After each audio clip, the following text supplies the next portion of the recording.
ኪዳንን በሚገባ አንብበሃል ወንድማችን? ሞክሬያለሁ እንደ አቅሜ።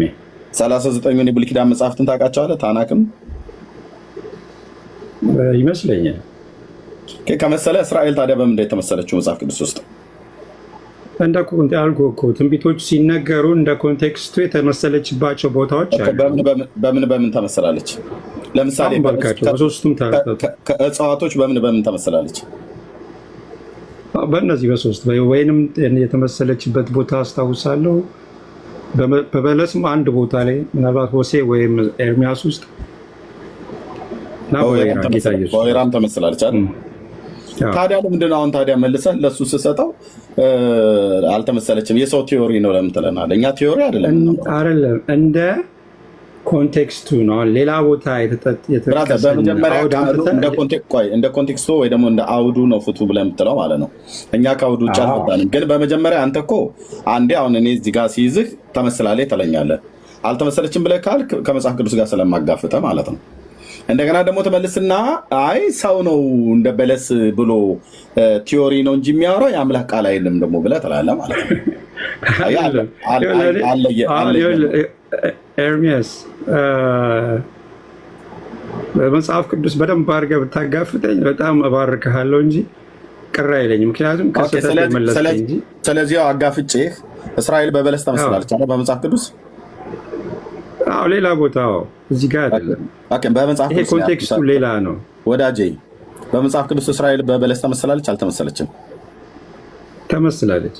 በወይራ ተመስላለች አልተመሰለችም? አዎ ተመስላለች። በወይን ተመስላለች አልተመሰለችም? ተመስላለች። ከዚህ የበለጠ በመጽሐፍ ቅዱስ ማጋፈጥ አለ ታዲያ? ስለዚህ አንተ ደግሞ ቅድም አልተመሰለችም ስትል ነበር፣ በወይን አልተመሰለችም ትል ነበረ። በወይራም በበለስም አልተመሰለችም፣ በበለስ አልተመሰለችም እያልክ ትከራከራለህ። ስለዚህ ከብሩኬ ጋር ጨርሱና ለዚህ ነው በመጽሐፍ ቅዱስ እስራኤል በበለስ ተመስላለች፣ በወይራ ተመስላለች፣ በወይን ተመስላለች ማለት ነው። አሁን አንድ ቦታ ላይ ብዙ ጊዜ መፍጀቱ ጠቃሚ አይመስለኝም፣ ግን ውድቅ ለማድረግ የተጠቀማችሁበት ሎጂክ በቃ እናስቀምጠው። አንድ ሰው መጽሐፍ ቅዱስን ሲያጠና ያን ሰው ይጣለው የእሱ ፋንታ ነው። ያው ስለዚህ ስናወራ ግን ቅድም ወንድሜ ብሩክ ያነሳኸው ራእይ 20 አለ ለምሳሌ እዛ ጋር እዛው ራእይ 20 ቁጥር 5 ጋር በወስድህ የእናንተ አስተምሮ በጠቅላላ ገደል ሊገባ የሚችልበትን አንድ መስመር ላስነብብ እችላለሁ። አሁኑ ነው በፍጹም ለዘላለም ልትመልሰው የማትችለው ጥያቄ አለ እዛ ጋር። ችግር የለውም። የፈለከው የመጽሐፍ ቅዱስ ክፍል ላይ እንሄዳለን። ግን አምናሃል የሶስቱን መመሰል ወንድማችን። ከዛ ከብሩኬ ጋር ቀጥሉ። ደጋግሜ እኮ አመንኩልህ። አሁን ሌላ ቦታ ያለን ኮንቴክስት እዚህ ጋር ልታመጣው አትችልም በሚል ተከላከል። የመጣበት ጋር አልመጣም። እዚህም ጋር እኮ ሲመጣ በለስ ብሎ የሚለውን ወንድምነት ያነሳልህ አይደል? በለሲቱ ውስጥ ታቆጠቁጥ በጋ እንደቀረበ ታውቃላችሁ ብሎ ጌታ የተናገረበት ማለት ነው። ያቺ በለስ ማቆጥቆጥ ምን ማለት ነው ብሎ ጠየቀ። የ70 ዓመተ ምህረትን ቆጠቆጠች ወይስ ተቆረጠች ብሎ ነገረን እና አልመለስክለትም። አሁን እኛ ልክ እንዳገናኘኑ ከኮንቴክስት ወጥተን እንዳወራን ነገር አድርገህ አትቁጠር። በመጀመሪያ በለስ በመጽሐፍ ቅዱስ ተመስላለች ወይ እስራኤል በበለስ ተመስላለች ወይ ብለህ ካልክ አባቶች እንኳን ጭምር ሳይቀር ተመስለዋል ማለት ነው። ከመጀመሪያ አባቶቻችሁ ይላል በትንቢተ ሆሴዕ ላይ ሲናገር እስራኤል በምድረ በዳ እንዳለ ወይን ሆኖ አገኘሁት ይላል። ወይን እዛው ነብዩ ማለት ነው። እንደዚሁም በመዝሙር 108 በመዝሙር 80 ቁጥር 8 ላይ እንደዚሁም ከወይን ከግብፅ የወይንን ግንድ አመጣህ አሕዛብን ማባረር እሷን ተከልካት ይላል። ወይን በትንቢተ ኤርምያስ መጽሐፍ ምዕራፍ 2 ላይ ደግሞ በወይራ ተመስላለች። በበለስ ደግሞ በትንቢተ ሆሴዕ መጽሐፍ ምዕራፍ 9 በሌሎችም የነቢያት መጽሐፍት ላይ ተመስላለች። በቅኔያዊ በምሳሌያዊ ንግግር ተገብቶ ተነግሯል። ስለዚህ እስራኤል በምድረ በዳ እንዳለ ወይን ሆኖ አገኘሁት፣ አባቶቻቸው ከመጀመሪያው ዓመት እንደ በለስ በኩራት ሆነው አየዋቸው ይላል። እንደ በለስ በኩራት ሆነው አየዋቸው ብሎ በቅኔም በተምሳሌታዊም ነገር እስራኤል በበለስም በወይንም በወይራም ተመስላለች ማለት ነው።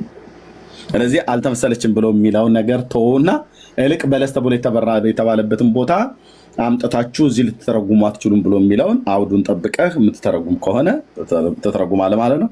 ከወንድምነት ጋር ቀጥሉ። ቴንኪዩ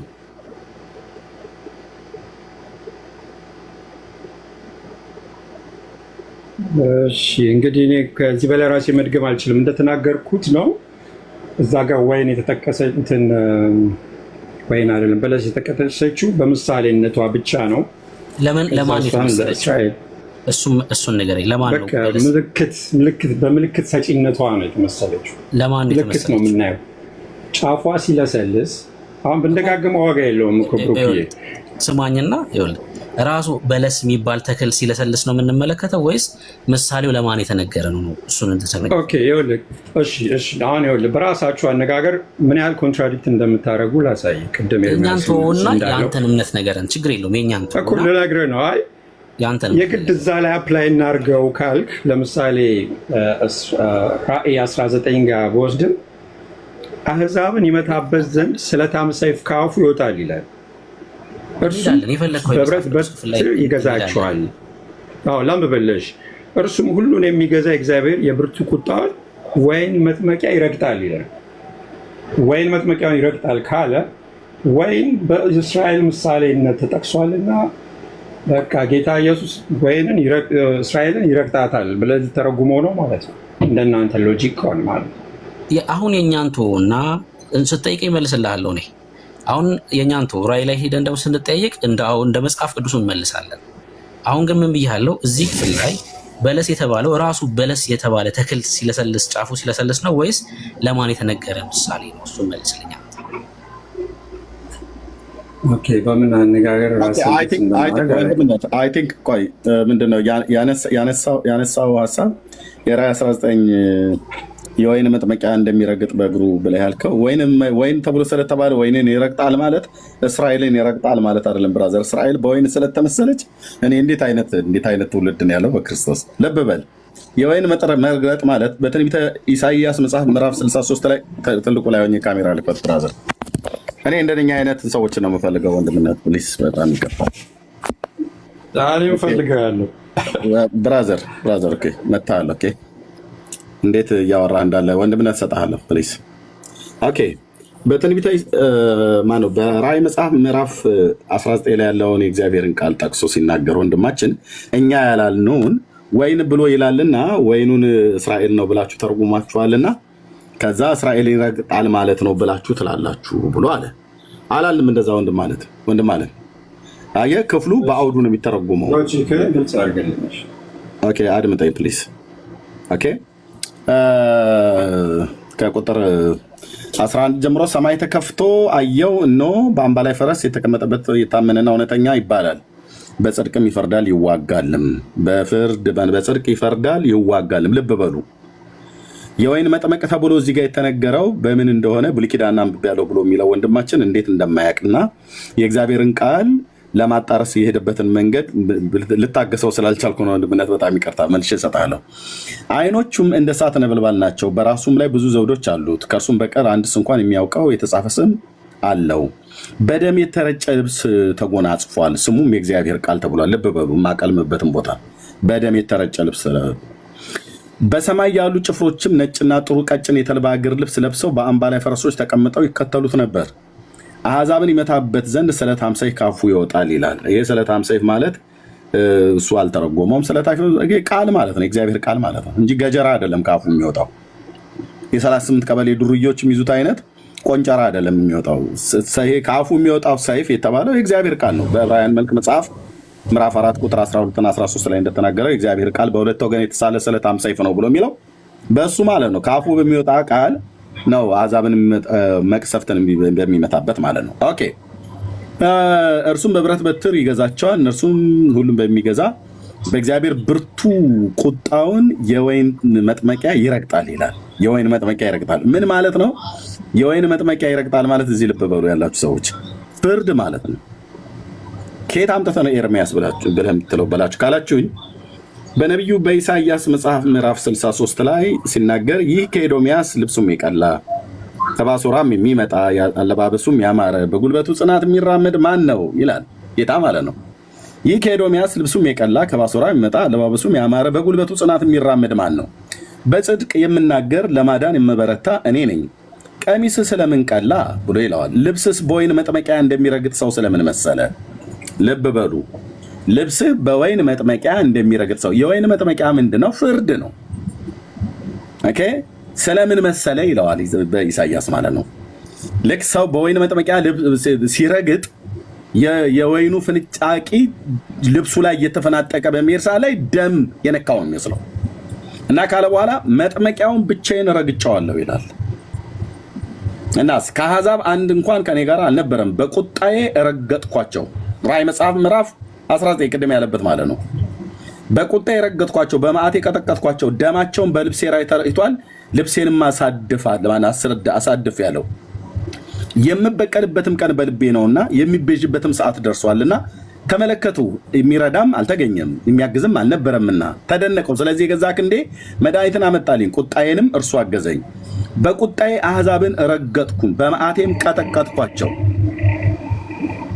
ምን እያደረገ ነው ይሄ ሰውዬ? ለታችሁ ረድ ማይከፍቶ ያስጨዋለኝ። በቁጣዬ አሕዛብን ረገጡ፣ በመዓቴ ቀጠቀጥኳቸው፣ ደማቸውን ወደ ምድር አፈሰሰው ብሎ ከዛስ ምን ይላል? እግዚአብሔር እንደተሰጠን ሁሉ የእግዚአብሔርን ቸርነትና የእግዚአብሔርን ምስጋና እንደ ምሕረቱና እንደ ቸርነቱ ብዛት ለእስራኤል ቤት የሰጠውን ትልቅ በጎነት አሳስባለሁ ብለዋል ይላል። አሕዛብን በቁጣዬ ምን አልኳቸው ይላል? ረገጥኳቸው፣ በመዓቴም ቀጠቀጥኳቸው። ይህ ቃል ነው አየህ፣ በአሕዛብ መንግስታት ላይ ስለሚያደርገው ፍርድ የተነገረው ትንቢት ነው። የራዕይ መጽሐፍ ምዕራፍ 19 ላይ የተጻፈው እንጂ እኛ ወይን ተብሎ በተባለበት ቦታ ላይ አንተ እንደምትለው አይደለም። እኔ ይቅርታ አድርጉልኝ። አንዳንድ ሰዎች ሃንስ አታውቁ፣ ዝም ብላችሁ ሰውን እንደው ጃጅ ለማድረግ አትሄዱ። እኛ ያላልነውን አትበል።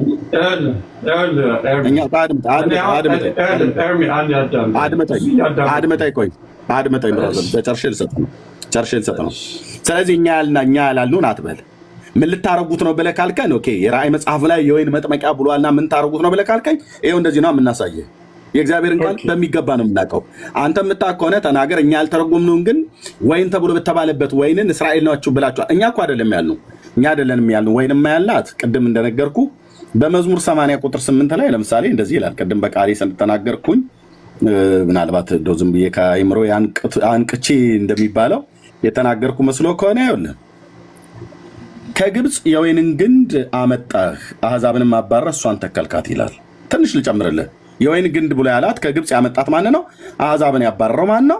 አሞራውያን፣ ኬጣውያን፣ ፌሪዛውያን ነው ማለት ነው ከምድሪቱ ላይ። እስራኤል ግን በወይን አልተመሰለችም። በደንብ ማስታወሻ እያስክ ጻፍ ብራዘር። ተመስላለች። እኛ አይደለንም ያልነው የእግዚአብሔር ቃል ይላል። ኦኬ ስለዚህ እዚህ ጋር አሕዛብን አባረህ እሷን ተከልካት ብሎ የሚለውን ኢሳይያስ ራሱ በዚሁ በወይን እስራኤልን ከወይን ጋር አገናኝቶ በተናገረበት ምዕራፍ 5 ላይ ምን ይላል? አሁንም ስለ ወዳጄ ስለ ወይን ቦታው ቅኔን እቀኛለሁ፣ ለወዳጄ በፍሬያማው ኮረብታ የወይን ቦታ ነበረው ይላል። በዙሪያው ቆፈረ፣ ድንጋዮችን ለቅሞ አወጣ፣ ምርጥ የሆነውን አረግ ተከለበት ይላል። አሁን ይህን ተርጉምልኝ ብዬ ምልህ ምናልባት ላተረጉሙ ትችላለህ። እኔም ልለፈው ችግር የለውም። አረግ ተከለበት፣ ያው አሕዛብን አባረህ ብሎ የሚለው ድንጋዩ ተብሎ የተባሉት አሕዛብ ናቸው በዚህ ክፍል ላይ ማለት ነው። ኦኬ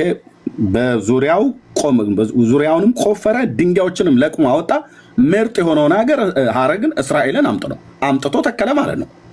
በአሕዛብ መካከል ቅድም ዳዊት እንደተናገረው በመዝሙር 80 ከግብፅ የወይን ግንድ አመጣህ፣ አሕዛብን አባረህ እሷን ተከልካት ብሎ ዳዊት እንደነገር የተናገረ፣ ኢሳይያስ ደግሞ ድንጋዮችን ለቅማ አወጣ፣ ምርጥ የሆነውን አረግ ተከለበት ይላል። እስራኤልን ተከለው በምድሪቱ ማለት ነው። ከዚህ የበለጠ ትርጓሜ ከየትም አታመጣም። ደግሞም የመጥመቂያ ጉድጓድ ማሰበት፣ ወይንንም ያፈራ ዘንድ ተማመነ፣ እነሆ ጣጣ ፍሬ አፈራ። አሁንም እናንተ በኢየሩሳሌም የምትኖሩ የይሁዳ ሰዎች ሆይ በእኔና በወይኔ ቦታ መካከል እስኪ ፍረዱ። ለወይኔ ያደረግኩለት ከዚህ ሌላ አድርግለት ዘንድ የሚገባ ምንድን ነው? ወይንን ያፈራል ብዬ ስተማመን ስለምን ሆምጣጤ ፍሬ ያፈራ አለ። ወይን እንዲያፈራ የተማመንበት ማለት ነው የጽድቅ ስራ ማለት ነው፣ የጽድቅ ህይወት ማለት ነው። ኦኬ አሁንም በወይኔ ላይ የማደርገውን እነግራችኋለሁ። አጥሩን እነቅላለሁ፣ ለመሳማሪያ ይሆናል። ቅጥሩን አፈርሳለሁ፣ ለመረጋጫ ይሆናል። ያው አሕዛብ እንዲወርሱት አደርጋለሁ እያለ ነው ጌታ። ጥበቃዬን አነሳለሁ፣ አጥሩን እነቅላለሁ ሲል ጥበቃዬን አነሳለሁ በእስራኤል ላይ ያለው ማለት ነው። እና ቅጥሩን አፈርሳለሁ፣ ባድማ አደርገዋለሁ፣ አይቆረጥም፣ አይኮተኮትም፣ እሾህና ኩርንችቶች ይበቅሉበታል። ዝናብን እንዳያዘንቡ ደመናዎችን አዛለሁ ካለ በኋላ የሰራዊት ጌታ የእግዚአብሔር የወይን ቦታ እርሱ የእስራኤል ቤት ነው አለ። አለቀ። እኛ አይደለንም ዝም ብለን የምናወራው። የወይኑ ቦታ የእስራኤል ቤት ነው። የደስታውም አትክልት የይሁዳ ሰዎች ናቸው። ስለዚህ ከእነሱ ይፈልግ የነበረው ምን ነበረ? ፍሬው ኮምጣጣ ፍሬ ያፈራ ተብሎ የተባለው እነሆ ደም ማፍሰስ ሆነ። ምንድነው? እነሆ ማነው? ፍርድን ተስፋ ያደርግ ነበር እግዚአብሔር፣ እውነተኛ ፍርድ እንዲፈርዱ ማለት ነው። አልፈረዱም። ለድሃ አደጎች በድለዋል። ድሃ አደጎችን ጉቦም በመጥረግ አለቆችሽ የሌቦች ባልንጀሮች ሆኑ ይላታል ምዕራፍ 1 ላይ ማለት ነው ኢሳይያስ። ስለዚህ ዝገትሽ ወደ ብር ተለወጠ ማለት ብርሽ ወደ ዝገት ተለወጠ፣ ቆርቆሮሽንም ሁሉ ጭምር አነጻለሁ።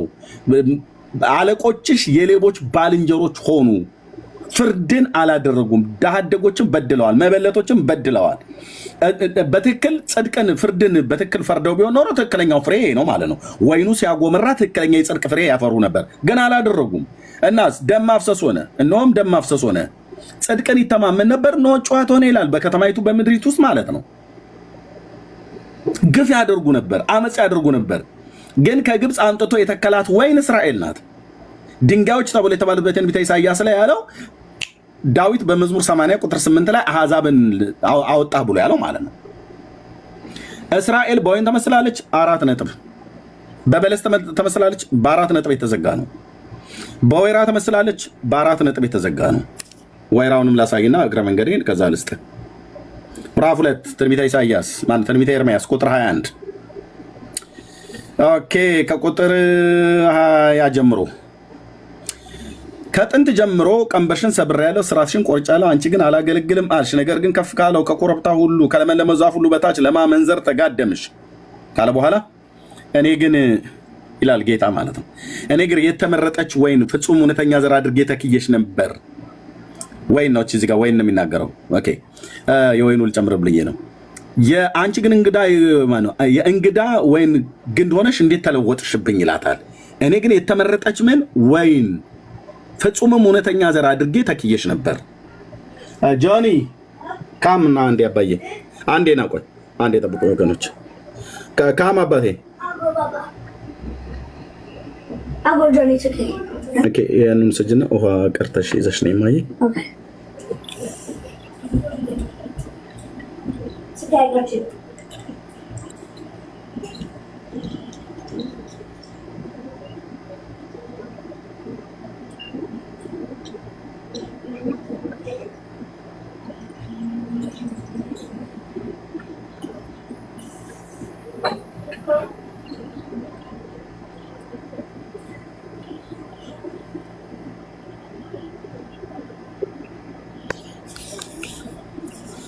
እሺ ሶሪ ኦኬ።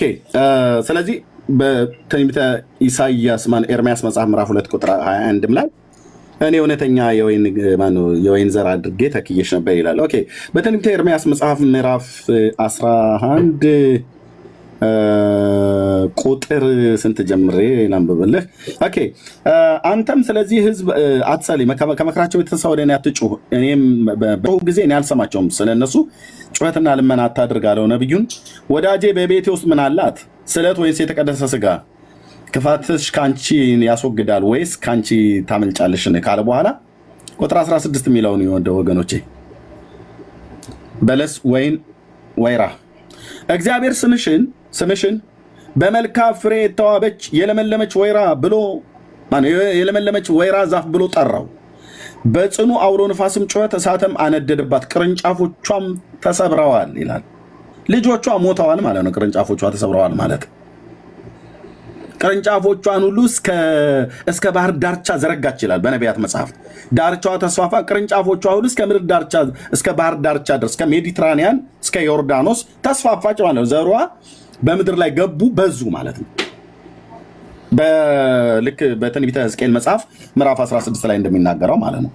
ስለዚህ ወዳጄ የራእይ መጽሐፍ ምዕራፍ 19ን አምጥተህ የተረጎምከው እናንተ እዛ ጋር ወይኑን ረግጣለሁ ብሎ ስላለ እስራኤልን ወይን ብላችሁ ከጠራችሁ እስራኤልን ሊረግጣ ነው ወይ? ኖ እስራኤልን አይረግጣትም። በራእይ መጽሐፍ ምዕራፍ 19 ላይ እስራኤል የሚረገጥበት ሳይሆን ይረገጣሉ የተባሉት እነማ መሆኑን በመጀመሪያ አንተ እኛ ያላልነውን ነገር ተርጉሟል። ይረገጣሉ የተባሉት አሕዛብን ነው እንጂ እግዚአብሔር ታዲያ ወይን መርገጥ ብሎ የተባለው ለምንድን ነው? ፍርድ ማለት ነው። ከየት አመጣሁ ኤርምያስን? ኢሳይያስ 63 ቅድም ያነበብኩልህ ማለት ነው። ያው የወይን መጥመቂያውን ረገጠው ብሎ ያለው ጌታ በራእይ 19 ላይ የተነገረውን ክፍል እኛ ሳንተረጉም አተረጉም። አይ ክፍሉ አልገባኝም ወይን ተብሎ በተባለበት ቦታ ላይ ብለህ ካልክ ግን የትኛውንም ጥያቄ ማቅረብ ትችላለህ፣ እኛም እንጠይቃለን። ግን ጌታ ያላለውን አትበል። ይኸው እዚህ ጋር ብሎ የሚለው በደም የተረጨ ልብስ ተጎናጽፏል፣ ስሙም የእግዚአብሔር ቃል ይባላል። በሰማይ ያሉ ጭፍሮች ሁሉ ነጭ ልብስና ቀጭን የተልባ እግር ልብስ ለብሰው የጽድቅ ስራ ማለት ነው እንጂ ዝም ብሎ ቀጭን የተልባ እግር የተባለ ቡልኮና እንትን ምናምን ነገር ጋቢ ጃኖ ይለብሳሉ ማለት አይደለም። በአምባ ላይ ፈረሶች ሆነ ተቀምጠው ተከተሉት፣ አሕዛብን ይመታበት ዘንድ ስለታም ሰይፍ ካፉ ይወጣ ነበር። የእግዚአብሔር ቃል ማለት ነው እንጂ ስለታም ሰይፍ ማለት ገጀራ አይደለም። እርሱም በብረት በትር ይገዛቸዋል። እርሱም በሁሉ በሚገዛ በእግዚአብሔር የብርቱ ቁጣው ወይን መጥመቂያ ይረግጣል ይላል። ፍርድ ማለት ነው፣ ጃጅመንት። ኢሳይያስ 63 ላይ በተናገረው ማለት ነው። ስለዚህ እኛ ወይን ተብሎ በተባለበት እንዴት ልታረጉት ነው ብለህ አልከን።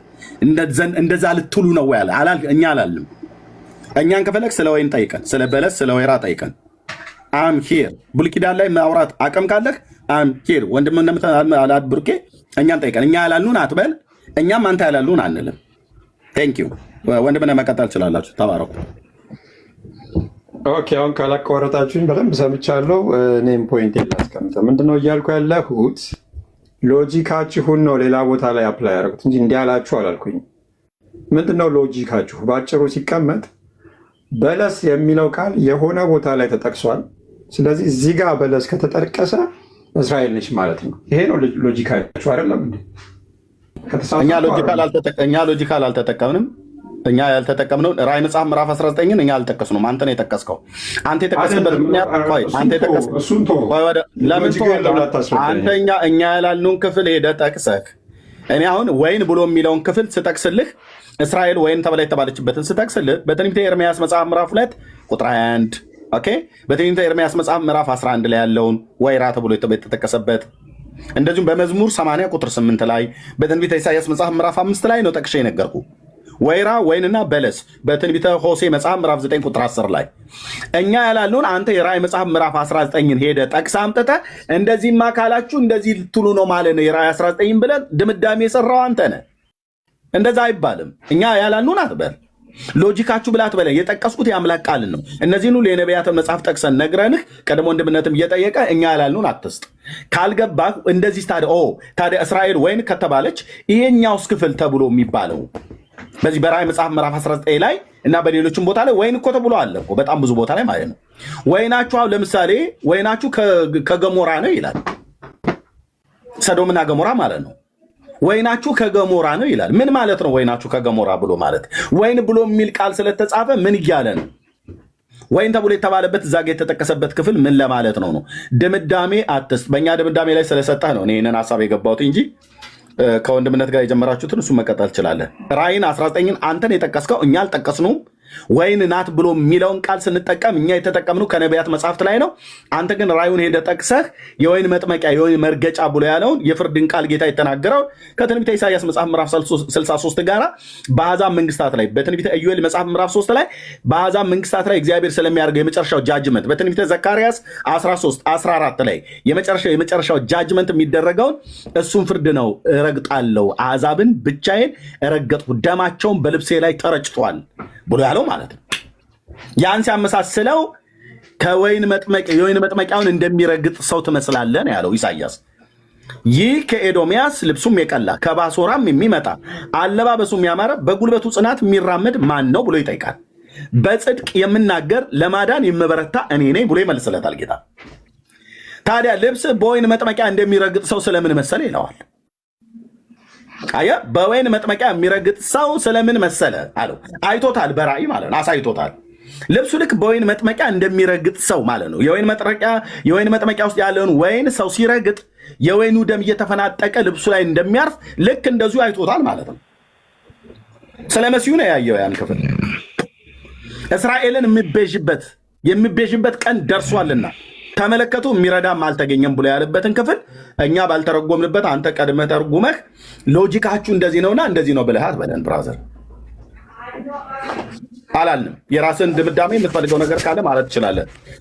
እኛን ከመጠየቅ ከፈለግ ግን እኛ መጠየቅ ትችላለህ። ሶሪ ወንድምነት፣ ቀጥሉ። ቴንኪው።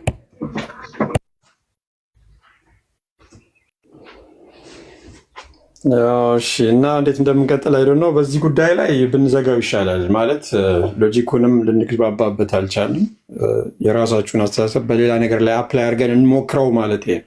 እዛ ላይ ካልሰራ እዚህም ላይ የሚሰራበት ምክንያት የለም። ግን እሱን እንተወውና እንደዚህ እናድርግ። አንዴ አሁን እዚህ ጋር ህግ ያደረጋችሁትን ነገር ሌላ ቦታ ላይ ካልሰራ አስተማማኝ ህግ አይደለም። ዝም ብሎ እንደምትፈልጉት ነው። እዚህ ጋር ሲመች ታውሉታላችሁ፣ እዛ ጋር ካልተመች አይ እዚህ ጋር እንስማማም ትላላችሁ። ስለዚህ በቃ ይሄ ለአዳማጭ ምንተወው ነገር ይሁንና የራሳችሁን ደግሞ አስተምሮ ስህተት ላሳያችሁ። አንዴ ቆይስ፣ አንዴ ስማኝ። አሁን አንተ የምታምኑን እንኳን የመናገር አቅም ላይ አይደለም። እሱ ነው ትንሽ አስቸጋሪ የሚያደርገው። አሁን ማቴዎስ 24 ላይ ምናምን ያሉትን ቃላቶች ተዋቸውና እምነትህን ንገረን እስኪ እንወቀው። መጀመሪያ የመጨረሻው ዘመን ትምህርት እምነትህን ንገረን። አንተ ምንድን ነው መጣም ስለ ጌታ መምጣት ምናምን ንገረንና መረዳትን እንየውና ከዛ እሱ ላይ መልካም እንድናገር የሚፈቅድልኝ ሰው እኮ ካገኘው እናገራለሁ እምነቴን በደስታ። በጣም እንግዲህ እንደ አዳማጮችም ይፍረዱ። 100 ጊዜ የተቋረጥኩ ያለሁት እኔ ነኝና ካላቋረጥከኝ ሁሉም ነገር እነግርሃለሁ። ቅድም እንደጀመርኩልህ ዱዋል ፉልፊልመንት የሚባል ነገር አለ። አሁን ጌታ ኢየሱስ ወደፊት አይመጣም፣ በቃ ኦልሬዲ መጥቷል በ70 ዓመተ ምህረት እያልኩ አይደለም ያለሁት። እንደዛ የሚሉ ሊኖሩ ይችላሉ። ያ ሎካል ፉልፊልመንት ነው። ሎካል ማለት በይሁዳ ብቻ የተፈጸመ ነው። ትንቢቱም ቅድም እንዲያውም ጥሩ አድርገህ ገልጸኸዋል አንተ ራስህ በሰንበት። ድምፅ ሩቅ ነው። እሺ ድምፅ ሩቅ ስለሆነ ድምፅን ቀረብ አድርገው በደንብ እንሰማ። አሁን ስለ ወደፊት ስለመምጣቱ ብቻ ንገረን በደንብ ሀሳቡ እንድናገኘው። አሁን ጌታ ወደፊት ሲመጣ ምን ይሆናል የሚለውን ብቻ ንገረን እና ድምፅን ቀረብ አድርገው ወደ ስልክ። ይመጣል እንደዚሁ እንዳያችሁት ሲሄድ እንዳያችሁት እዚህ ሐዋርያት ላይ መጨረሻ ላይ እንደተናገረው ይመጣል እንዳለው ጌታ ኢየሱስ ግሎባሊ በዓለም ሁሉ ሊፈርድ ይመጣል ወደፊት። የዛ ማረጋገጫ ነው። በ70 ዓመተ ምህረት በእስራኤል መጥቷል። ስለዚህ በእስራኤል የተናገረው ይሄ ትውልድ አያልፍም ያለው ተፈጽሟል በእስራኤል ላይ ሎካሊ። አሁን ደግሞ ኢንተርናሽናሊ ግሎባሊ ይመጣል ወደፊት። ይሄ ነው ትክክለኛው አተረጓጉም እና ያ 7 ዓመት ምናምን የሚባለው ነገር ሁሉ የሰዎች ፈጠራ የአሜሪካ ስኮላሮች ፍልስፍና ነው እንጂ ውሸት መሆኑን በምን ላሳይ መሰለው? ሆሳና ትልቁ ችግር ምንድን ነው? እምነትን እንኳን የመናገር አቅም የለም። አሁን 70 ሱባኤ 7 ዓመት እሱን የሰዎች ትምህርት ነው አይደል? እሱ የአንተን እምነት ነገርን የት ነው የሚመጣው? ምንድን ነው ነገርኩ እኮ ይመጣል። ከዚህ በላይ ምንድን ነው ወደፊት ይመጣል ካልኩኝ ሌላ እኮ የት ነው የሚመጣው? ፍርዱ የት ነው የሚሆነው? ምን አይነት ፍርድ ይሆናል? እሱን ብቻ ነገርን የአንተን እምነት። ምን አይነት ፍርድ ነው የሚሆነው? 20 21 22 ላይ አለ ነጭ የዙፋን ፍርድ አለ። በዛ ጊዜ ፍየሎቹን በጎቹን ለያለው ያለው የተለያየ ፍርድ ሂደት አለ። ለፍርድ አንድ ጊዜ ይመጣል እንጂ አንዴ መጥቶ ነጥቆ በሰማይ ላይ 7 ዓመት ሰርግ ከዛ በምድር ደግሞ ምናምን እሱ ውሸት ነው፣ አይፈጸምም። እሱ አንዴ ነው የሚመጣው። ቤተክርስቲያን አንዴ ነው የምትነጠቀው። ከዛ ሌፍት ቢሃይንድ ብለው ወደኋላ የሚቀሩ በእምነት ያልተጉ ምናምን የሚባለው ነገር ሁሉ ተረት ነው፣ እውነት አይደለም። እሱ እንደሆነ ላረጋግጥልህ እኮ እያልኩህ ነው። ውሸት እንደሆነ አንድ ጥያቄ ላሳይ። አይ ጥያቄ ልጠይቅህ እንጂ አሁን እምነትህን ስለነገርከን አሁን ይሄ 70ኛው ሱባኤ 7 ዓመት ምናምን የሚለው በቃ እሷ አንተ አትቀበለውም። የምትቀበለው ላይ እቀበለዋለሁ። 7 ሱባኤ ተፈጽሟል። 7 ሱባኤ ብትቀጥረው 490 ዓመት ተፈጽሟል። በአንደኛው ምዕተ ዓመት ወደፊት የሚሆን የለም ብለህ ስለምታምን አሁን ወደፊት የሚቀር ሱባኤ የለም ብለህ ስለሆነ የምታምነው ማታምነው ላይ አልጠይቅም። የምታምነው ልጠይቅ። አሁን የተናገርከው ላይ ኢየሱስ የት ነው የሚመጣው? እዚህ እኛ ጋር ወደ ምድር ይመጣል። አይታወቅም ቦታው የሚመጣበት ነው። እሱማ በራሱ በደብረ ዘይት ተራራ ላይ ብሎ ተነግሮናል። በደብረ ዘይት ተራራ ላይ ነው የሚወርደው። ደብረ ዘይት ነው የሚመጣው ጌታ። ደብረ ዘይት ላይ ሲመጣ ሙታን ይነሳሉ። አዎ ሙታን ይነሳሉ ስትል በክርስቶስ ያመኑት ወይስ ያላመኑትም ጭምር? አንድ ላይ ነው ፍርዱ። ግን መጀመሪያ የሚነሱት ከ1000 ዓመት በፊት ያመኑት ናቸው። ከዛው ከ1000 ዓመት በኋላ ለፍርድ ደግሞ የሚነሱት ያላመኑት ናቸው። አሞን የ1000 ዓመት ንግስና አለ ብለህ ታምናለህ አንተ? አዎ ኦኬ፣ ቃሉ ላይ የተጻፈ ነው። እሺ አንተ አሁን ንጥቀት ምናምን የሚባል የለም ነው? አለ ግን 7 ዓመት ምናምን 7 ዓመት ሰርግ ምናምን የሚባለው ውሸት ነው። እሺ ንጥቀት መቼ ነው የሚሆነው እና ማን ነው የሚነጠቀው? ጌታ ሲመጣ ወደፊት ይመጣል አልኩህ አይደል? ሲመጣ በጌታ የሆንን እንነጠቃለን በሰማይ እሱን ለመቀበል። ፋይናል በቃ አለ ለፍርድ የሚቀር ማለት ነው። የእግዚአብሔር ቁጣ የሚወርድበት የማያምን ዓለም አለ። የተነጠቁት ወዴት ነው የሚሄዱት? በሰማይ ለመቀበል። ከዛ በኋላ ከጌታ ኢየሱስ ጋር ሆነው አንድ ላይ ይመጣሉ፣ ይነግሳሉ። ግን በሰማይ ላይ 7 ዓመት አይቆዩም ማለት ነው። ለመቀበል በሰማይ ላይ እንነጠቃለን ይላል። ከዛ በኋላ ከጌታ ኢየሱስ ጋር ሆነን የሞቱትንም አንቀድማቸውም ይላል። ሙታንም ይነሳሉ በዛው አት ሴም ታይም። በቃ ያ ፋይናል ፍርድ ነው የሚሆነው። እሺ ያ ማለት ተነጠቅን፣ ተቀበልነው፣ በአየር ተቀብለነው ወዲያው ነው ወደ ምድር አብረን ነው የምንመጣው ነው። በቃ ምንም ከዛ በኋላ ሌላ 7 ዓመት ብሎ ነገር የለም። እሺ አገኘሁ። ቤተክርስቲያን ተነጠቀች፣ ያልተነጠቁት አማኞች አይደሉም።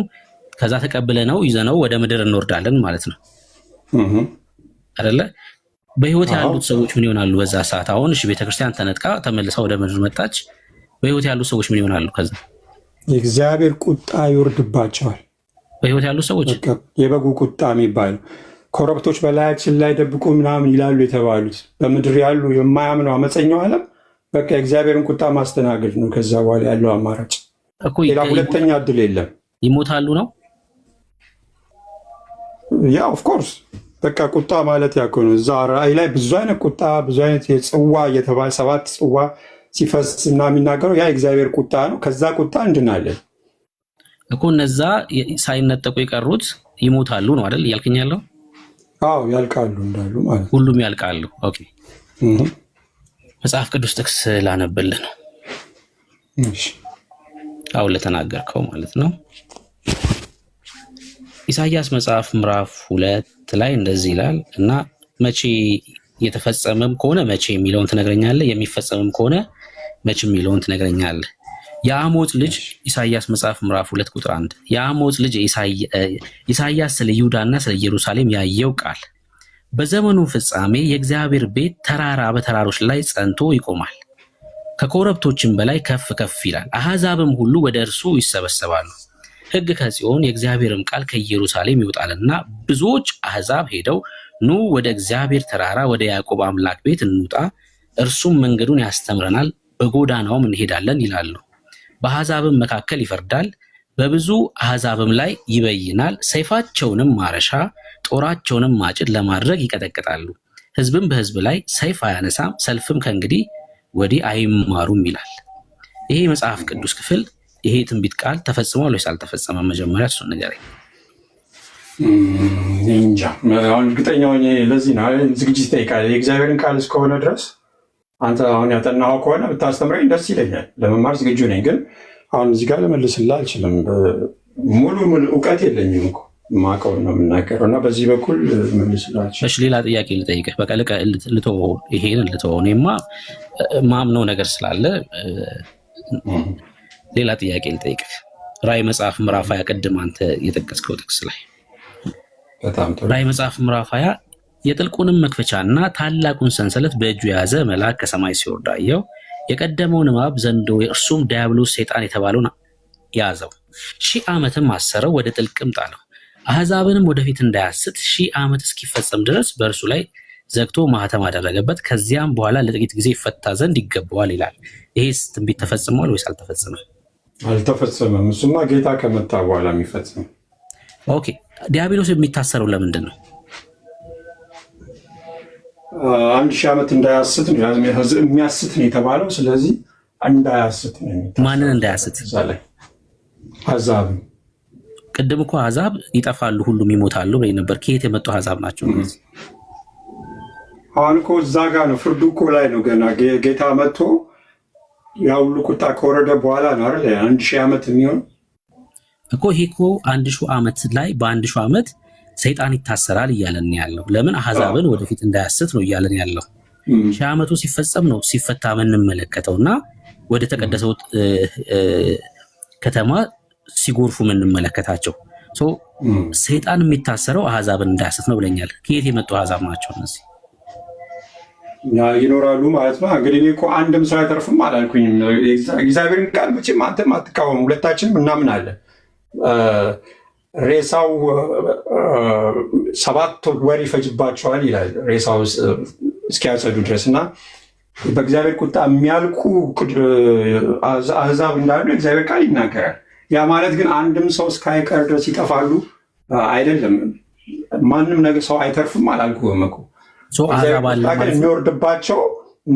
አዎ ትንቢትን እንግዲህ በከፊል ነው የምንረዳው። አሁን አንድ በአንድ እንደዚህ ሁሉን ነገር ባልመልስልህ እንኳን የእኔ ወይ የአቶ ከሌ ስህተት ሳይሆን በከፊል ነው የምንረዳው። እዚህ ጋር እንደምንረዳው ግን ብሉቱዝ ስለያዝኩኝ እሱ የሚሰራ መስሎ የነበረ ስልኩን መያዝ አለብኝ ማለት ነው። እዚህ ጋር ከመጣልኝ አይቀር እኔ ደግሞ አንድ ጥያቄ ላቅርብልህ ወንድሜ ብሩኬ፣ ሳትመልስልኝ ከፈቀድክልኝ። አልኩ እኮ የእውቀቴን ደረጃ መለስኩልህ፣ ግን ይረዳሃል፣ አንተም ለሌሎችም ይረዳል። እቺን ነገር እቺን ጥያቄ ማወቅ በጣም ይጠቅማል። ምክንያቱም ምን ያህል የስህተት ትምህርት እንደተስፋፋ ልትረዱ ትችላላችሁ። እዚሁ ጋር አጠገቧ ጋር ስለመጣህልኝ ነው ላነሳል የፈለጉት። አንዴ ልክፈት መጽሐፍ ቅዱስ ራዕይ 25 ላይ ምን ይላል መሰለ? የቀሩት ሙታን ግን ይህ 1000 ዓመት እስኪፈጸም ድረስ በሕይወት አልኖሩም ይልና ይህ የፊተኛው ትንሣኤ ነው ይላል። ይህ የፊተኛው ትንሣኤ ነው፣ የመጀመሪያው ትንሣኤ ነው የተባለው የቱ ትንሣኤ ነው? ኦኬ እሺ፣ የህይወት ትንሣኤና የሙታን ትንሣኤ እንዳለ መጽሐፍ ቅዱስ ይናገራል። በተለይ ጌታ ክርስቶስ ኢየሱስ በዮሐንስ ወንጌል መጽሐፍ ምዕራፍ 5 ላይ ጻድቃን ለህይወት ትንሣኤ ደግሞ ሙታን ደግሞ ለፍርድ ትንሣኤ እንደሚነሱ ይናገራል። ቁጥር 5 ላይ ይሄ 1000 ዓመት እስኪፈጸም ድረስ የቀሩት ሙታን በህይወት አልኖሩም የተባሉት ለነጩ ዙፋን ፍርድ የሚነሱ ናቸው። ከቁጥር 12 ጀምሮ ከቁጥር 11 ጀምሮ እዚሁ ራዕይ መጽሐፍ ሁለተኛው ሞት ያለባቸው ናቸው። እነሱ ለፍርድ ነው የሚነሱት፣ በቃ ሙታን ናቸው።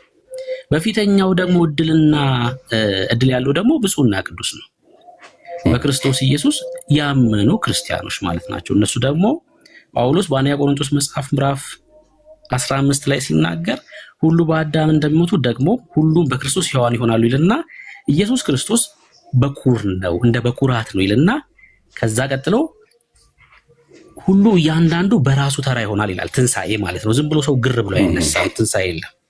ክርስቶስ በመምጣቱ የእርሱ የሆኑት ናቸው ይላል። የመጀመሪያው የፊተኛው ትንሣኤ ዕድል ያለው በክርስቶስ የሆኑት ናቸው። በመምጣቱ የእርሱ የሆኑት ይነሳሉ። ከዛስ በኋላ መንግስቱን ለአባቱ አሳልፎ ከሰጠ በኋላ አለቅነት ሁሉ ከሻረ በኋላ ፍጻሜ ይሆናል። ያኔ ደግሞ የሙታን ፍርድ ይሆናል፣ የሙታን ትንሣኤ ይሆናል ማለት ነው። ኦኬ እሺ፣ ተባረክ። እሺ፣ ስለዚህ አሁን ትልቁ ጥያቄ እዚህ ጋር ነው። 7ቱ ዓመት ሳይጀመር ሙታን ይነሳሉ አይነሱም? የቤተክርስቲያን መነጠቅ ማለት ነው። ቤተክርስቲያን በምን መንጠቅ ጊዜ ቤተክርስቲያን ስትነጠቅ ሕያዋን ሆነን የምንቀርኛ በክርስቶስ ኢየሱስ ያንቀላፉትን አንቀድም ይላል። ስለዚህ ከ7 ዓመት በፊት ትንሣኤ ነበር አይደል? ኦፍኮርስ። ስለዚህ ስንት ትንሣኤ ነው የሚሆነው ማለት ነው? አሁን እዚህ ጋር 7ቱ ዓመት ካለቀ በኋላ 1000 ዓመት ሲጨምር የፊተኛ ትንሣኤ ከተባለ ከ7ቱ ዓመት በፊት የነበረው ትንሣኤ ስንተኛ ትንሣኤ ሊሆን ነው? ዜሮኛ ትንሣኤ ማለት ነው። በመነሳት አይደለም የሚቆጠረው። የህይወት ትንሣኤ እና የሙታን ትንሣኤ ብሎ ነው መጽሐፍ ቅዱስ በሁለትም ይከፍለው እንጂ በመነሳት አይደለም ትንሣኤ የሚቆጠረው። ሰዎች ሲነሱ ምን ማለት ነው? የህይወት ትንሣኤ ምን ማለት ነው? የህይወት ትንሣኤ ማለት ወደ ንግስናው ዘመን የሚገቡ ማለት ነው። ለምሳሌ ቅድም መልሼ እላለሁ፣ ጌታ ኢየሱስ ክርስቶስ ሲመጣ ቤተክርስቲያን በህይወት አለች አይደል? በህይወት ያሉ ሰዎች አሉ ማለት ነው፣ ክርስቲያኖች ማለት ነው። እነርሱና በክርስቶስ ሆኖ ያንቀላፉት ይነሳሉ። በክርስቶስ ሆኖ ያንቀላፉት ይነሳሉ፣ ይነጠቃሉ። ከ7ቱ ዓመት በፊት 7 ዓመት ሲጀምር ማለት ነው፣ መጀመሪያ ላይ ማለት ነው ይነሳሉ። እሺ፣ እሱ ከዚህ ከፊተኛው ትንሣኤ ከተባለው በፊት ያለ ሌላ ትንሣኤ የማይቆጠር ትንሣኤ ማለት ነው። የሙታን ትንሣኤ የሙታን ትንሣኤ አልኩ። የነጩ ዙፋን ፍርድ ላይ ነው የሚነሱት። የሙታን ትንሣኤ አሁን የለም። ይኸውልህ ትንሣኤ በመነሳት አይደለም የሚቆጠረው። አሁን እነዚህ የተነሱት የህይወት ትንሣኤ ተብሎ ነው የሚናገረው መጽሐፍ ቅዱስ። ወይ ደግሞ በፊተኛው ትንሣኤ እድል ያለው ብፁዕና ቅዱሱ ነው ብሏል አይደል? የብፁዕና የቅዱሱ ትንሣኤ ነው ይሄኛው ትንሣኤ እንጂ ሰዎች ሲነሱ አንድ ትንሣኤ ቀጥሎ ደግሞ ወደ ሺህ ዓመት መንግስት በመከራ ውስጥ አልፎ ሲገቡ ሁለተኛ ትንሣኤ ተብሎ አይቆጠርም። ለምን? የህይወት ትንሣኤ ነው ይሄ። ከዛስ የፍርድ ደግሞ የሙታን ትንሣኤ ደግሞ አለ። መቼ? 1000 ዓመት ሲያልቅ ማለት ነው። ሁለት ትንሣኤ ነው ያለው። በቃ የህይወት ትንሣኤ ነው። አሁን ትንሣኤ ካልክ ሞት ነበረ። አሁን ዝም ብሎ የህይወት ትንሣኤ አልገብ ደግሞ ማይል ነገር ነው። አሁን እዚህ ጋር የህይወት ትንሣኤ አይልም። በቃ ፊተኛው ትንሣኤ ነው የሚል እኮ ላሳይ። ቅድም ሰምተኝ ከሆነ ስናገር ጌታ ራሱ ምን ብሏል አልኩ? ዮሐንስ ወንጌል መጽሐፍ ምዕራፍ 5 ላይ እንደዚህ ይላል። ይኸውልህ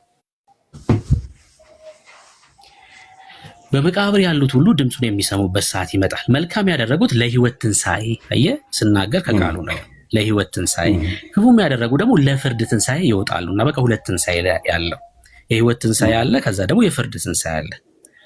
የህይወት ትንሣኤ ማለት በፊተኛው ትንሣኤ እድል ፋንታ ያለው ብፁዕና ቅዱስ የሆነው በክርስቶስ ኢየሱስ የሆነው የት የነበሩ በመቃብር ያሉ አይደል? ኦፍኮርስ አዎ፣ በህይወት ያሉት በመቃብር እሱኛ አመነልኝ። በቃ እሺ፣ በጣም ጥሩ። እሱ በመቃብር ያሉት የሚነሱት መቼ ነው? አሁን 1000 ዓመቱ ሲጀመር ነው ወይ 7 ዓመቱ ሲጀመር ነው? እሱን እኮ በተደጋጋሚ እየነገርኩ ያለው ይኸውልህ፣ በክርስቶስ ኢየሱስ ሆኖ ያንቀላፉት ጌታ ሲመጣ በህይወት ያሉትን አይቀድሙ። በቃ በህይወት ያሉት አይቀድሟቸውም፣ ይነጠቃሉ፣ ይነሳሉ ማለት ነው። እሱ የህይወት ትንሣኤ ነው አይደል? የህይወት ትንሣኤ ነው። በመቃብር ስለነበሩ ከመቃብር ሲወጡ የህይወት ትንሣኤ የሚባለው 7ቱ ዓመት ከመጀመሩ በፊት የሚሆን ነው። የህይወት ትንሣኤ የሚያደርገው ጌታ ሲመጣ ቀድሞ መነሳታቸው አይደለም እኮ በክርስቶስ ማመናቸው ነው የህይወት ትንሣኤ እንዲሆን ያደረገላቸው። ለምሳሌ በመቃብር እያሉ ያለ ስላመኑ አይደለም። በመቃብር ያሉ ኦልሬዲ ሞተዋል ነው ሰዎች። በመቃብር ዲፋይን አድርጎልን አይደለም። አንተው ራሱ እኮ አነበብክልኝ። የህይወት ትንሣኤን ዲፋይን ስታደርግልኝ እኮ በመቃብር ያሉት ናቸው። ይኸውልህ በተደጋጋሚ ስናገር በክርስቶስ ነው ያንቀላፉ እያልኩ ነው የምናገር። ለምሳሌ ሙስሊም አይነሳም። በተደጋጋሚ እያልኩ ያለሁት አዎ በክርስቶስ ነው ያንቀላፉት። እነዚህ በመቃብር ያሉ ግን በክርስቶስ ነው ያንቀላፉ እንጂ ሙስሊም አይነሳም፣ ሚቲስት አይነሳም። በክርስቶስ ነው ያልሞተ ሰው አይነሳም። በቃ እነዚህ እግዚአብሔር ይባርክ። ልክ ነው። በክርስቶስ ያለ በመቃብር ያለ ግን ይነሳል። እሱ የህይወት ትንሣኤ ይባላል። አዎ እሱ ነው እያልኩ ያለሁት። የህይወት ትንሣኤ ማለት በክርስቶስ። ለዛ እኮ ነው አንደኛ ቆሮንቶስ መጽሐፍ ምዕራፍ 15 ላይ ምን አልኩ ቅድም? ክርስቶስ እንደ በኩራት ነው አለን አይደል? ከዛስ ነገር ግን እያንዳንዱ በራሱ ተራ ይሆናል። ሁሉም ሰው ዝም ብሎ ግር ብሎ አይነሳም። ለምንድን ነው? ክርስቶስ እያንዳንዱ በራሱ ተራ ይሆናልና ክርስቶስ እንደ በኩራት ነው ይልና በኋላም በመምጣቱ ለክርስቶስ የሆኑት ናቸው። አየህ፣ የትንሣኤ ዕድል የሚያገኙት ለክርስቶስ የሆኑት ናቸው እንጂ ዝም ብሎ በክርስቶስ ሆኖ ሳይሆን ያንቀላፋ አይነሳም። የህይወት ትንሣኤ የሚያገኘው በቃ በክርስቶስ አምኖ ያንቀላፋ ብቻ ነው ማለት ነው። ኤግዛክትሊ። እግዚአብሔር ይባርክ ወንድሜ። አሁን ይኸውልህ ለመረታታት አይደለም እዚህ ጋር ትልቅ ጥያቄ ውስጥ እንደፈጠሩ ምግለም መሰል እኔ ነኝ ያለ ስኮላር እኔ ነኝ ያለ የመጨረሻው ዘመን አስተማሪ ጠይቄው መልስ የማይሰጠው ነገር ነው። ይሄ በጣም ክሪቲካል ጥያቄ ነው። ይሄ ብቻ አይደለም። ሌላም ቦታ ወስጄ እርስ በርሱ በጣም የሚጣረስ እንደሆነ ላሳየው ይችላሉ። የስህተት ትምህርት ነው። ይህን በራሳችን እንደገና ዲግ እንድናደርገው ነው እንጂ የሚያስፈልገው እኔ አንተን ለመርታት አንተ እኔን ለመርታት ምናምን አይደለም። እዚህ ጋር እየተወያየን ያለ ነው። እሺ፣ ግን የፊተኛ የስህተት ትምህርት ነው እያልክ ስለሆነ እኔ የምጠይቅህን ጥያቄ ብትመልስልኝ ደስ ይለኝ ነበር። ምክንያቱም ደስ ይለኛል። ጠይቀኝ፣ እስከማውቀው ድረስ መልስልሃል። እግዚአብሔር ቃል አይጋጭም። መጨረሻ የእኛ መረዳት ነው ሊጋጭ የሚችለው። የእኛ መረዳት ነው። ኤግዛክትሊ። የእግዚአብሔር ቃል አይጋጭም። እኔ ደግሞ በዚህ ትምህርት እንግዲህ ሌላ የተለየ መረዳት መጥቶ የሚያሳምነኝ ሰው እስከሌለ ድረስ 100% የምቀበለው ትምህርት ነው። እስኪ 70ኛው ሱባኤ ተፈጽሟል ብለኸኛል። እሺ ጥቅስ ላንብብልህና ፐርሰኑንና መቼ እንደተፈጸመ ትነግረኛለህ። ዳንኤል መጽሐፍ ላይ ነው ማነብልህ። ምዕራፍ 9 ቁጥር 24 ስለዚህ እወቅ አስተውል፣ ኢየሩሳሌም መጠገንና መስራት ትእዛዙ ከሚወጣበት ጀምሮ እስከ አለቃው እስከ መሲህ ድረስ 7 ሱባኤና 62 ሱባኤ ይሆናል። እርሷን በጭንቅ ዘመን ከጎዳና ከቅጥር ጋር ትሰራለች ይላል። እስከ አለቃው መሲህ ድረስ 69 7 እና 62 ያው 69 ሱባኤ ይሆናል እያለ ነው ያለው። ይሄ እስከ መቼ ድረስ ማለት ነው? ከመቼ እስከ መቼ ማለት ነው? ያው ቅጥሩ መሰራት ከሚጀምርበት ጊዜ ጀምሮ ማለት ነው። የኢየሩሳሌም መጠገን አዋጅ ከወጣበት ጊዜ ጀምሮ እስከ መቼ ድረስ? መሲህ እስኪገደል ድረስ። መሲህ እስኪገደል፣ ጌታ እስኪገደል ድረስ። እሺ፣ ከ62 ጊዜ 7 በኋላ መሲህ ይገደላል። በእርሱም ዘንድ ምንም የለም። የሚመጣው አለቃ ሕዝብ ከተማይቱና መቅደሱን ያጠፋሉ። ፍጻሜውን በጎርፍ ይሆናል። እስከ መጨረሻም ድረስ ጦርነት ይሆናል። ጥፋትም ተቀጥሯል። እርሱ ከብዙ ሰዎች ጋር ጽኑ ቃል ኪዳን ለአንድ ሱባኤ ያደርጋል። የጥፋት ርኩሰት የተባለው አይደል?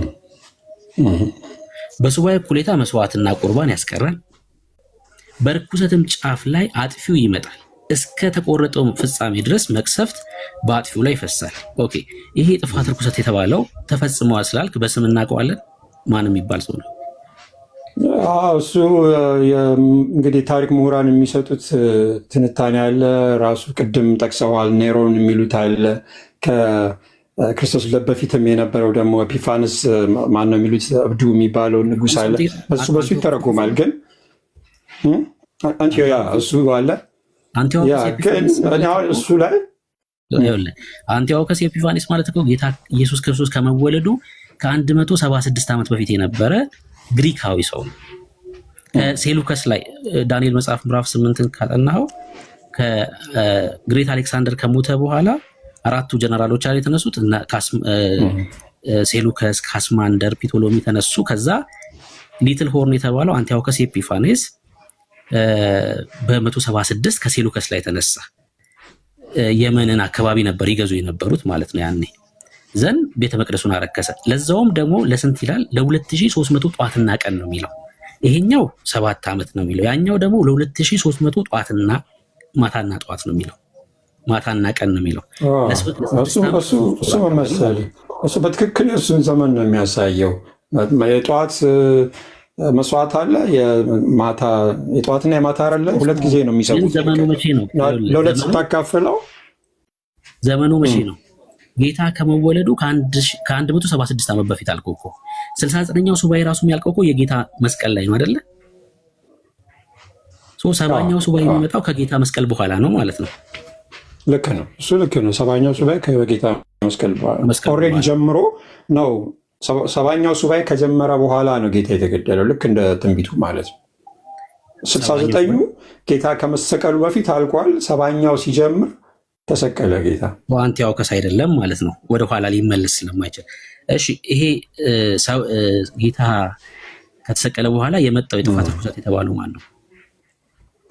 እሱንም እንደዛው ነው እንግዲህ የሮምን ራሱ የጥፋት ርኩሰት ማለት እንግዲህ የሮም ሰራዊት በኢየሩሳሌም ዙሪያ መጥቶ ሲከባት በ70 ዓመተ ምህረት የራሳቸው አማልክትን ይዘው ነው በኢየሩሳሌም ዙሪያ ፊት ለፊት የቆሙት እና እነሱን ነው ብለው የሚተረጉሙ አሉ። እምልህ ተማሪዎች ነን። እኔ አሁን ይሄ ነው አይደለም፣ እንዲያውም እንደዛ ነው እያለ የሚያስተምርን ሰው አላምንም። ሐሰተኛ አስተምር ግን እንደ ጥናት አድርገህ ብትመለከተው በጣም ብዙ ሴንስ የሚሰጡ ነገሮች አሉ። ከነሱ አንዱ ይሄ አሁን ያልኩ ነው። የሮም ሲመጡ አማልክቶቻቸውን ይዘው ነው። እሺ 70 ዓመተ ምህረት ኔሮ ብዬ ለምሳሌ ልረዳ። 70ኛው ሱባኤ መች ነው ያለቀው? አሁን ጌታ መስቀል ላይ ሲሰቀል 70ኛው ሱባኤ ጀምሯል ብለኛል። ሱባኤ እንደሚታወቀው 7 ዓመት ነው። 40 ዓመተ ምህረት ላይ ያልቃል ማለት ነው ሱባኤው አለቀ። የኔሮ መች ነው ወደ እስራኤል የመጣው? በሰባ እና አልደረሰም ልትለኝ ነው? ኦኬ፣ እዚህ ጋር እኮ 30 ዓመት ጋር 69ኛው ካለቀ በኋላ ይላል። ልብ ብለህ ትንቢቱን ብታነበው 69 ሱባኤዎች ካለቁ በኋላ መሲህ ይገደላል አይደል? ከዛ በኋላ እያንዳንዷን ስኬጁል አይነግረንም እኮ። ይሄ እኮ ትምህርቱ ነው እንደዛ 7 ዓመተ ምህረት እየሰነጣጠቀ እንደዛ ፍልስፍና ያመጣው እንጂ ይነግረናል። እስቲ ንገረኝ። ይኸው አስቀድሞ ምን ብሏል መሰለ? ገብርኤል ምን ብሎታል ለዳንኤል? ገና በጸሎት ስናገር አስቀድሜ በራእይ የነበረው ሰው ገብርኤል እነሆ እየበረረ መጣ ይልና አስተማረኝም ይላል። ተናገረኝም እንዲህም አለ፣ ዳንኤል ሆይ ጥበብና ማስተዋልን እሰጥ ዘንድ አሁን መጥቻለሁ። አንተ እጅግ የተወደድክ ነህና በልመና መጀመሪያ ላይ ትእዛዝ መጥቷል። እኔም እነግር ዘንድ መጥቻለሁ። አሁንም ነገሩን መርምር ይለውና ራእዩን ማስተውል አመፅን ይጨርስ ኃጢአትን የሚፈጽም በደልን የሚያስተሰሪ የዘላለምን ጽድቅ ያገባ ራእይንም ትንቢትን የሚያትም ቅዱሰ ቅዱሳኑንም ይቀባ ዘንድ በሕዝብህና በቅድስት ከተማ ላይ 70 ሱባዔ ተቆጥሯል ይሏል። ለዛውም ይሉላችሁ ለዛውም ጥፋት አይደለም የተቀጠረው እኮ ዳንኤል ስለ እስራኤል መዳን ነው የጸለየው። አሁን 70 ሱባዔ ላይ 70 ዓመተ ምህረት ላይ እስራኤል ስትጠፋ ነው የምንመለከተው። የሱባዔው ማብቂያ ግን የእስራኤልን ጥፋት አይደለም የሚነግረን። ቁጥር 24 ላይ አስተውላችሁ ከሆነ 70 ሱባዔ ሲፈጸም በእስራኤል ላይ ምን ይሆናል ይላል? ኃጢአት ይፈጽም በደልንም ያስተሰርይ የዘላለም ጽድቅ ያገባ ራእይን ትንቢትን ያትም ቅዱስ ቅዱሳኑን የሚቀባ ዘንድ በሕዝብህና በቅዱስ ከተማው ላይ 70 ሱባዔ ተቀጥሯል። ጥፋት አይደለም የተቀጠረው። 70 ሱባዔ ሲያበቃ በረከት ነው እንደሚመጣ እየነገረን ያለው እንጂ ጥፋት አይደለም እየነገረን ያለው።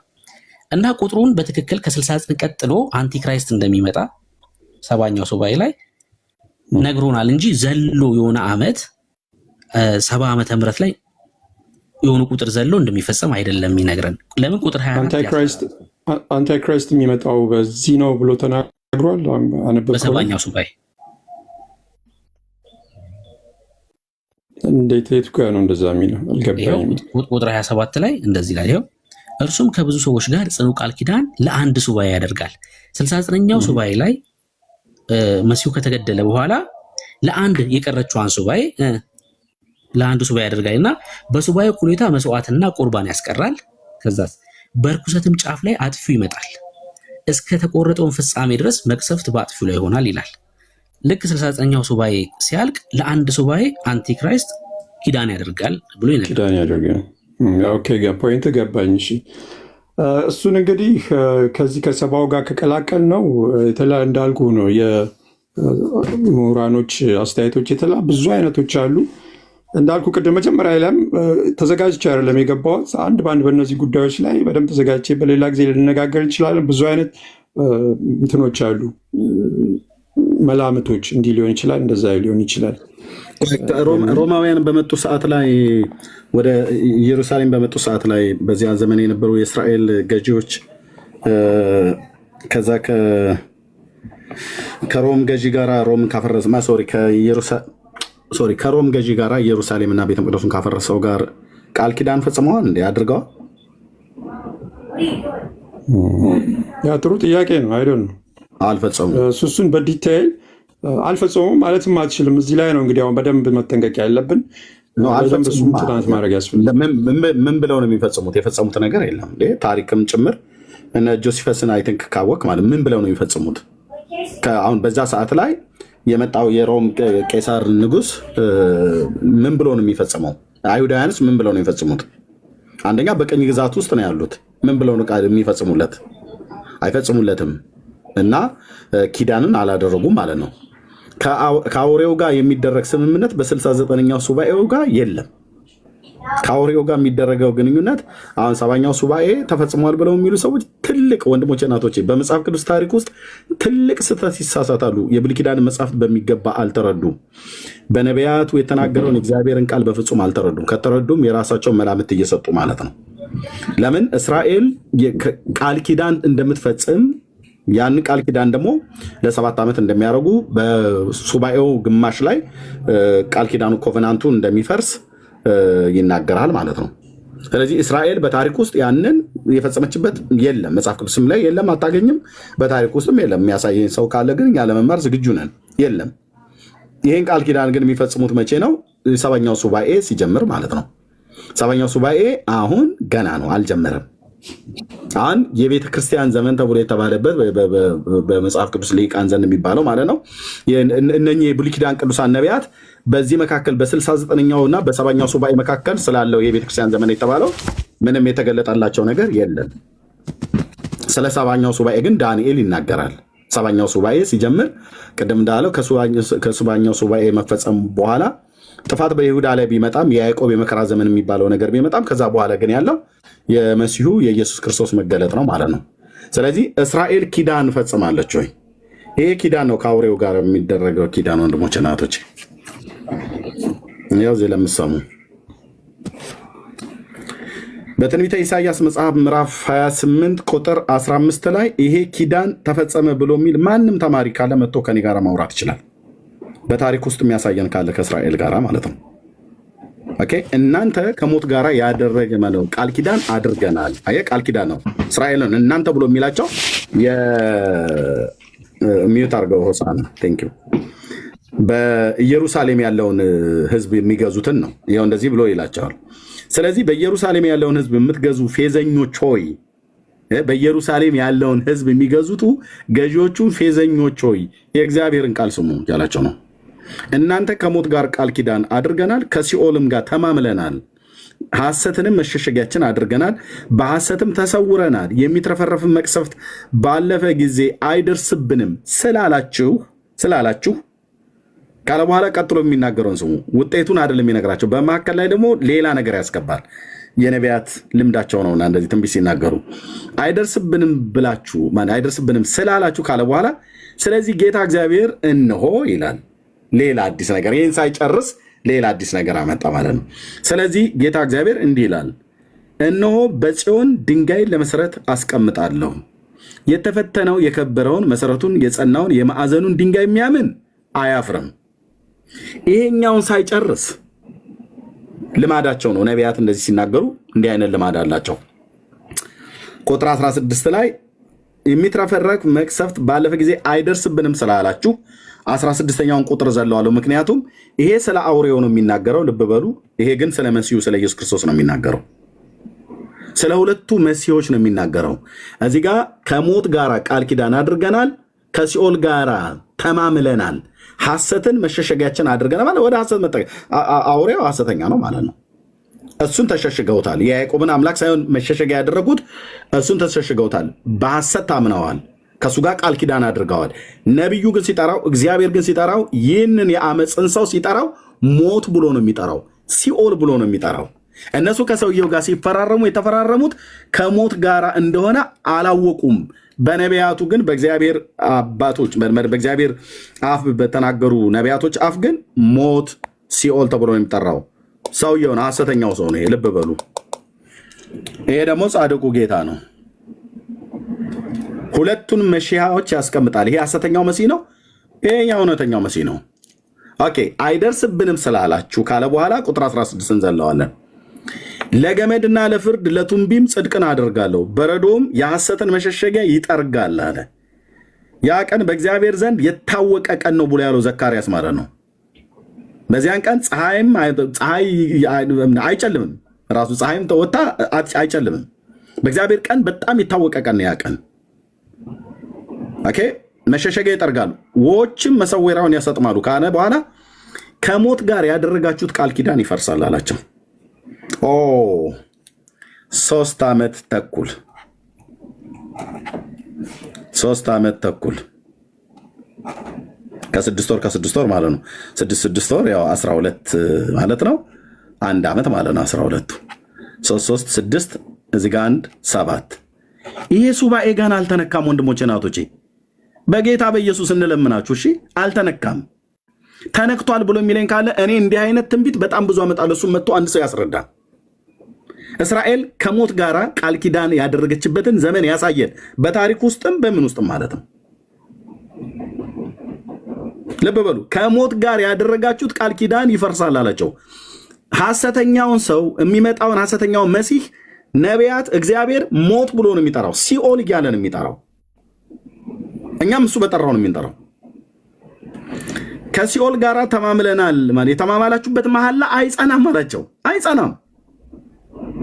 ይህንን መሐላ አድርጋለች እስራኤል፣ አላደረገችም። ወንድሞቼ እናቶቼ፣ አውሬው ሲመጣ ግን ታደርጋለች። አግሪመንቱ ለስንት ዓመት ነው? ለ7 ዓመት ማለት ነው። በሱባኤው እኩሌታ ላይ ግን ከአውሬው ጋር ይጣላሉ።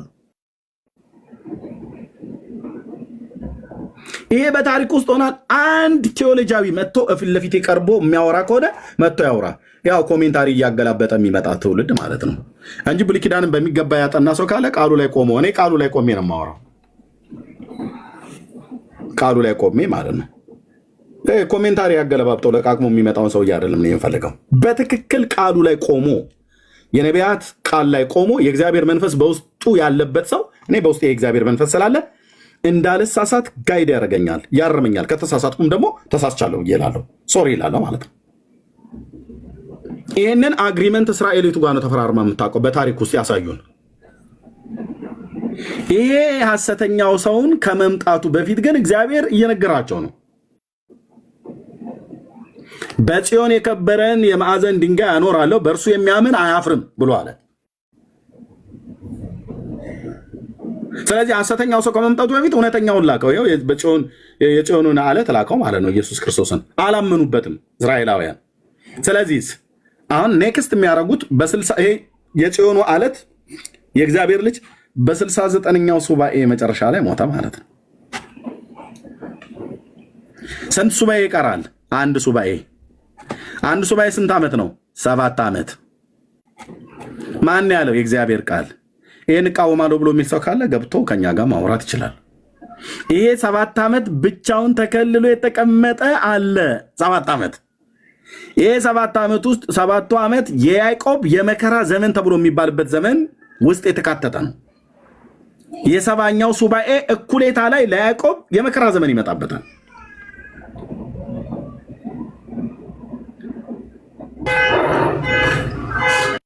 እና ፕሊስ ይሄን ነው ብለን የምንለው። ተባረኩ የምትለው ካለ ግን መስማት እንችላለን። ቀጥሎ ወንድምነት። እሺ ሳቴል ልጠይቅህ አንድ ጥያቄ በዚሁ 7 ዓመቱ ዙሪያ ማለት ነው። ሁለተኛ ተሰሎንቄ ምዕራፍ 2ን እንዴት ነው የምታየው? በአንተ አተረጓጎም የጌታ ቀን ደርሷል ብላችሁ በአእምሮ ቶሎ እንዳትናወጡ እንዳትደነግጡ እንለምናችኋለን። ማንም በማናቸውም መንገድ አያስታችሁ። ክህደቱ አስቀድሞ ሳይመጣ የዓመፅ ሰው እርሱም የጥፋት ልጅ ሳይገለጥ አይደርስም። ይህ እንዴት እንደምትረዳው ከ7ቱ ዓመት ጋር አያይዘህ ብታስረዳኝ በጣም ደስ ይለኛል።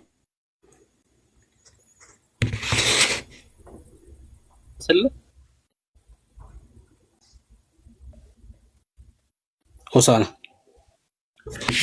ምንድን ያልከን? ሆሳና ቆይ አንድ ስልክ ገብቶብኝ ነው። ተሰሎንቄ ላይ የጠቀስከው አለ ወንድምነት፣ እስከዛ መልስልህ፣ ካልሆነ መልስላለሁ። ወንድምነት መልስለት። ተሰሎንቄ ላይ ቅዱስ ጳውሎስ ያለው ማለት ነው። እሺ ቴንክ ዩ። አንድ አንብበው። እሺ እስከ ቁጥር እሺ አይ ቆይ መድገም ሳይሆን እስከ ቁጥር ስንት ድረስ መሰለህ የምታነበው? እስከ ቁጥር 7 ድረሳም። እሺ አይደርስምና እኔ እግዚአብሔር ነኝ ብሎ አዋጅ እየነገረ በእግዚአብሔር ቤተ መቅደስ እስኪቀመጥ ድረስ አምላክ ከተባለው ሁሉ ሰዎችም ከሚያመልኩት ሁሉ በላይ ራሱን ከፍ ከፍ የሚያደርገው ተቃዋሚ እርሱ ነው። ገና ከእናንተ ጋር ሳለው ይህን እንዳልኋችሁ ትዝ አይላችሁምን? በገዛ ራሱ ጊዜም ይገለጥ ዘንድ የሚከለክለውን አሁን ታውቃላችሁ።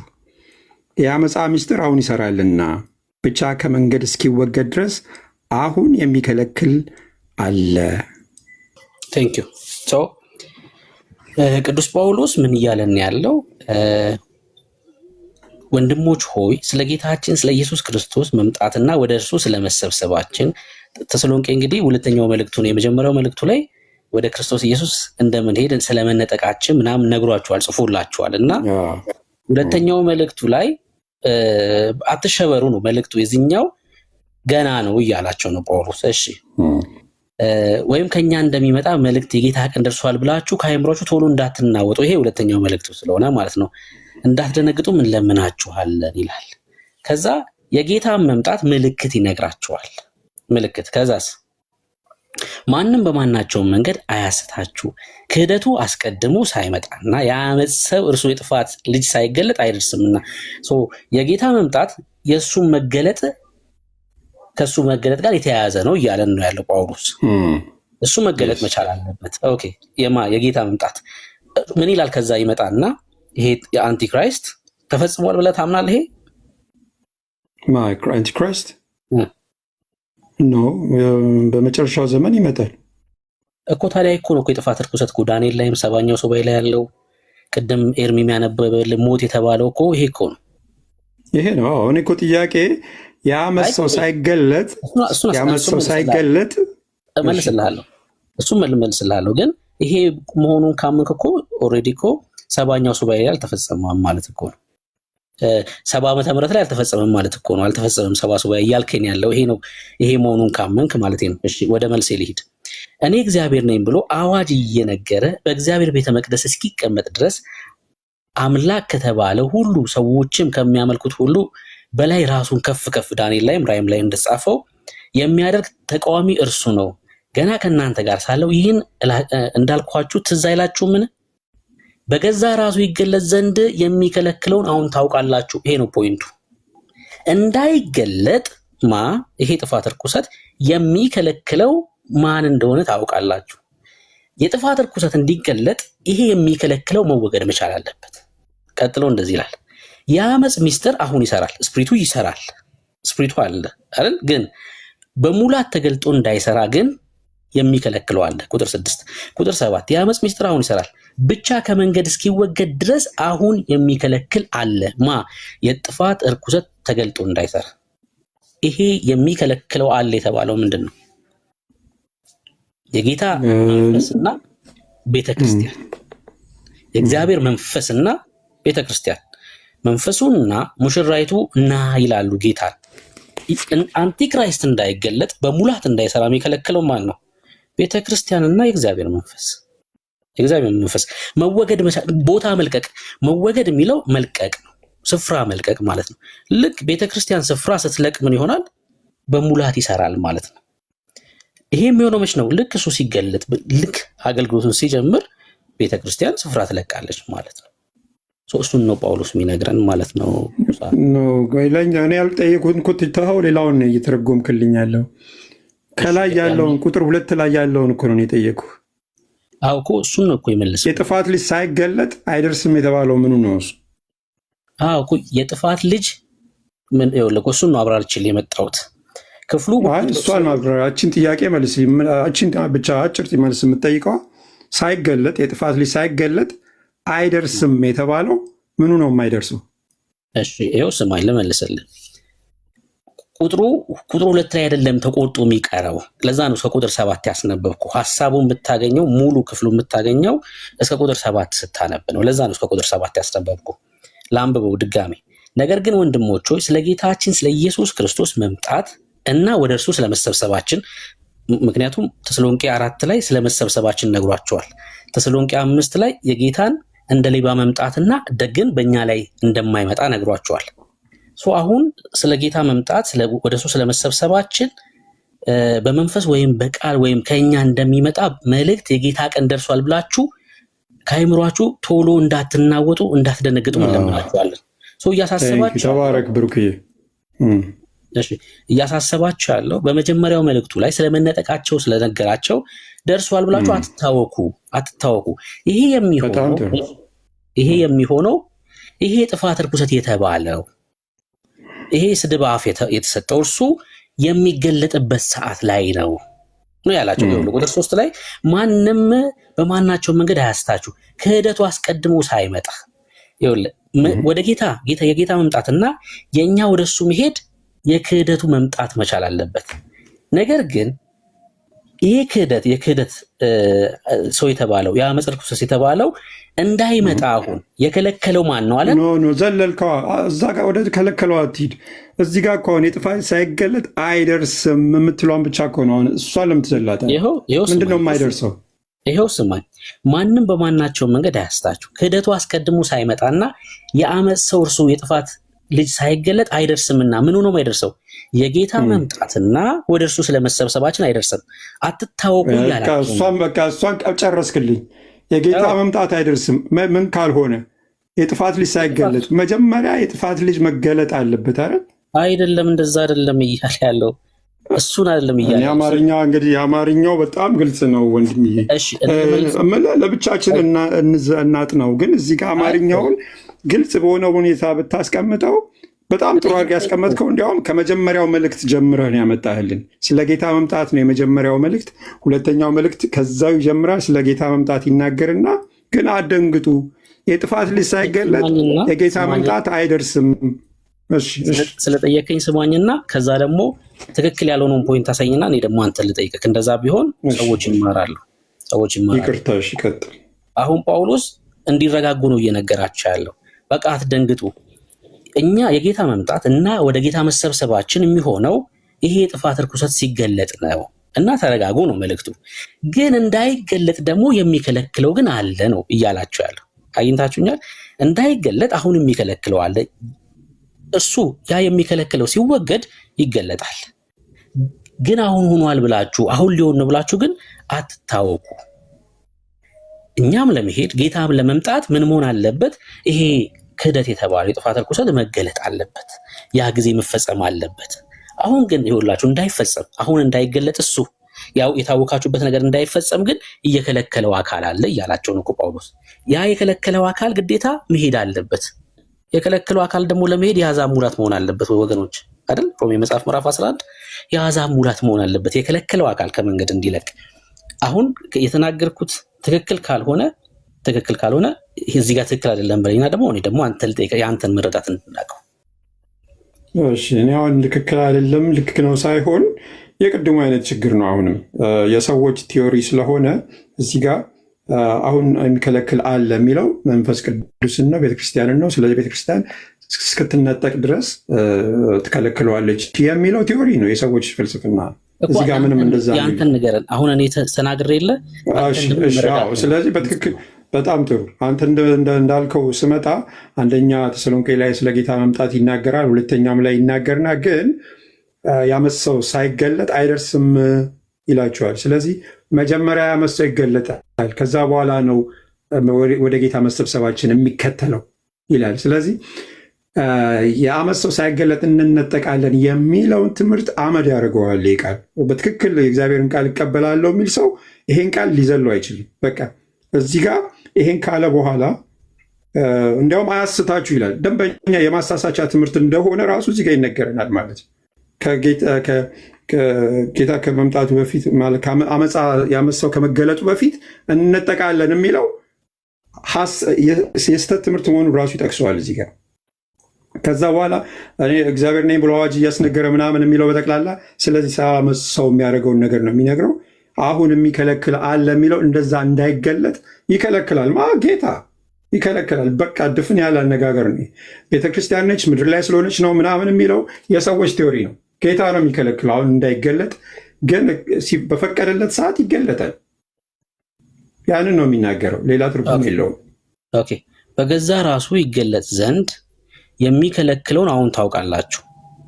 የአመፅ ምስጢር አሁን ይሰራልና ብቻ ከመንገድ እስኪወገድ ድረስ የሚከለክል አለ። ከመንገድ የሚወገደው ማን ነው? በቃ እግዚአብሔር ያስቀመጠው ጊዜ አለ። እሱ እስኪወገድ ድረስ በሚስጥር ይሰራል። ያ ሲወገድለት ግን ተገልጦ ይሰራል በስልጣን። ኦኬ፣ ሶ ከመንገድ የሚወገደው ጊዜ ነው ማለት ነው። ራሱ ጌታ ያስቀመጠው ጊዜ አለ ማለት። የገደበው በምን እንደሆነ አናውቅም፣ ግን ጌታ ያዘዘው ነገር ነው የሚሆነው። ሰይጣን ራሱ የሚሰራው ጌታ በፈቀደለት ጊዜ ነው። ሳይፈቅድለት ምንም ነገር አይሰራም። ጥያቄ ግን ከመንገድ እስኪወገድ የተባለው ምንድን ነው? ጥያቄ አይዶን ነው። እግዚአብሔር ነው ይህን የሚያውቀው እኮ እኛ ልንመልስ አንችልም። ምንድን ነው የሚለውን እኔ ልመልስ ስላልቻልኩ ሌላ ሰው መጥቶ ዳሽ ሊሞላ አይችልም። በቃ እግዚአብሔር ሁል ጊዜ የሚቀጠረው ጊዜ ያለው፣ በዛ ጊዜ ውስጥ ሲፈቅድ ጌታ ኢየሱስ ራሱ ምን አለ? አሁን ይህ የጨለማው ጊዜ ነው አለ አይደለ? ሊይዙት አይችሉም ነበረ። እሱ በፈቀደው ሰዓት ግን ተያዘለት። የጨለማው ስልጣን ሲደርስ እሱ ሲፈቅድ ይሆናል ማንኛውም ነገር። እሱ ካልፈቀደ አይሆንም።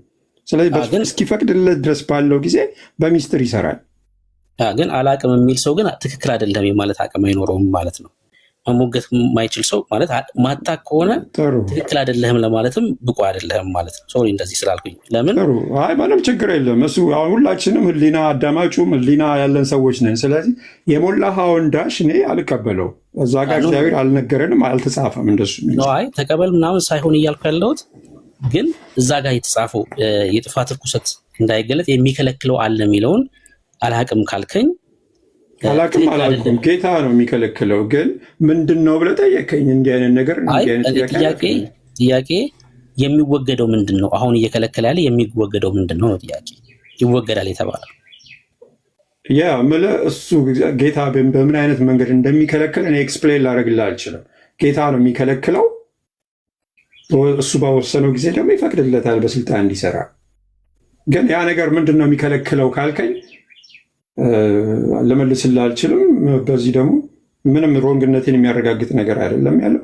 ይልቁንስ እችን ክፍት ቦታ በራሳቸው የሞሉ ሰዎች ቴዎሪያቸውን እያስተማሩ እንደሆነ ዳርቢ የሚባል እኮ በ17ኛው ክፍለ ዘመን የጻፈው ቴዎሎጂ ነው። አሜሪካ ውስጥ ተስፋፍቶ ኢትዮጵያ የምዕራባዊ ፍልስፍና ነው ዓለምን እንትን ያለው እንጂ የዚህን ትምህርት ኦሪጂን ብታስተውለው የአሜሪካ ኮንፈርት ወዳድ ሰዎች ያመጡት ትምህርት ነው። መጽሐፍ ቅዱሳዊ አይደለም፣ የሰዎች ቲዎሪ ነው። እንደ ቲዎሪነት ልትነግረኝ ትችላለህ፣ እንደ እግዚአብሔር ቃል ግን ልታስተምረኝ አትችልም በጭራሽ። ስደት የሚባል ነገር ስለማይወዱ ዲፕሬሽን ስለሚያመጣባቸው የአሜሪካ ቸርቾች ያመጡት ትምህርት ነው። ይሄ ሰውዬ ሳይገለጥ መከራ ሳይኖር እንነጠቃለን፣ ምንም ሃርድሺፕ አናይም የሚል ነገር የሚያስተምሩት ማለት ነው። ኦኬ ሰው ሲናገር ያው ነፃነት መስጠት ወዳለው ሀሳቡን እንዲጨርስ ማለት ነው። ሀሳቡ እንዳገኝ አከብረዋለሁ። እኔ ያው በጣም አከብረዋለሁ። ምዕራባውያን ናቸው የሚለውን እንግዲህ ተስማምቻለሁ። ኢሳያስ ምዕራባዊ ነው፣ ኤርሚያስም ምዕራባዊ ነው፣ ዳንኤልም በባቢሎን የነበረው እሱም ምዕራባዊ ነው፣ ሕዝቅኤልም እንደዛው ምዕራባዊ ነው። ያው እንደዛ ነው የተረዳሁት። ምክንያቱም የብሉይ ኪዳን ነቢያት በደንብ ስለዚህ ነገር አስረግጠው ስለሚናገሩ ማለት ነው። እና ምዕራባውያን ናቸው ይህን ትምህርት ያመጡ ስትለኝ በቀን ሕዝቅኤል እነ ዳንኤል ምዕራባውያን እንደሆኑ ነው የተረዳሁት ማለት ነው። በዛ ነው የተረዳሁት። እንደዛ ማለት ሳይሆን አባባሌ አሁን ያልካት ቦታ ላይ ያቺ ትምህርት የገባችው በሰዎች ፍልስፍና ነው እንጂ የእግዚአብሔር ቃል አይለውም። እነዛንም ቢሆን ያው ከዛም ከነጫጨብ የፈለግከውን ነገር ማስተማር ትችላለህ ከእግዚአብሔር ቃል። አሁን ቅድምም ስለ በለሲቷ ስንነጋገር እንደዚሁ ሁሉም ጋር እንዴት ነው እንደሚመች መገጣጠም ትችላለህ። በእግዚአብሔር ቃል ብቻ እንሂድ ካልክ ግን አያዋጣም እንደዚህ አይነት አካሄድ። ቅድም አንድ የጠየቀኝ ጥያቄ አለ። እኔ ስለዛ ተዘጋጅቼ ልመጣ እችላለሁ። እኔም ማንም ምሁር ነኝ የሚል የማይመልሰው ይህ ትምህርት ውሸት መሆኑን የሚያረጋግጥ 2 ቃል ሰጥቻለሁ። ራእይ 25 እና 2 ተሰሎንቄ ቁጥር 2 ላይ ሁለቱን ትክክል ተዘጋጅተበት ትክክለኛ መልስ ይዘን ሌላ ጊዜ ብንገናኝ ፈቃደኛ ነኝ። እንደኔ ግን ምንም አይነት መልስ አልሰጠኝ። ትክክለኛ መልስ አይደለም የሰጠኝ፣ የሰዎች ቲዮሪ ነው የነገርከኝ። እኔ ደግሞ ልጠይቅህ ትክክል አይደለም ካልክ እስኪ ራይን ደግሞ ልጠይቅህ። አሁን እኔ ትክክል አይደለም ያለ ሰው በጣም ነው ደስ የሚለኝ። ለምን? ለመማር ስለሚረዳኝ እሰማለሁ። እኔ ደግሞ ልጠይቅህ እስኪ አሁን ትክክል አይደለም ያልከው ራይ ልጠይቅህ። እኔ መልሼልሃለሁ ቅድም። አሁን ከከባድ የማይመለሱ ያልካቸው ጥያቄዎች እኔ የመጨረሻውን ዘመን ትምህርት ሳጠና ገና መጀመሪያ ያነበብኳቸው ክፍሎች ናቸው። እስኪ አሁን ራይል ልጠይቅህ። እኔ አንተ አሁን የጠየከኝን እኔ የመለስኩትን ማለት ነው። ቁጥር 5 ላይ የጠየከኝ ቁጥር 5 እና ቁጥር 6 ነው። የቀሩት ሙታን ግን ይህ 1000 ዓመት እስኪፈጸም ድረስ በሕይወት አልኖሩም፣ ይህ የፊተኛው ትንሣኤ ነው ይላል። እነዚህ በሕይወት ያልኖሩት እነማን ናቸው? ያልዳኑ። ኦኬ፣ እኔ ከተናገርኩት ምንድን ነው የሚለየው?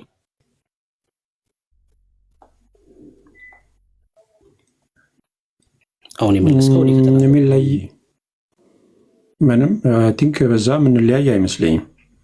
እሺ፣ በፊተኛው ትንሣኤ እድል ያለው ብፁዕና ቅዱስ ነው ይላል። ይሄንን መልስልኝ። የዳኑ ማለት የፊተኛው ትንሣኤ በቃ ጌታ ሲመጣ የሚነሱ ከሙታን የሚነሱ ብፁዓን ናቸው። እሺ፣ እኔ ከመለስኩት በምንድን ነው የሚለየው?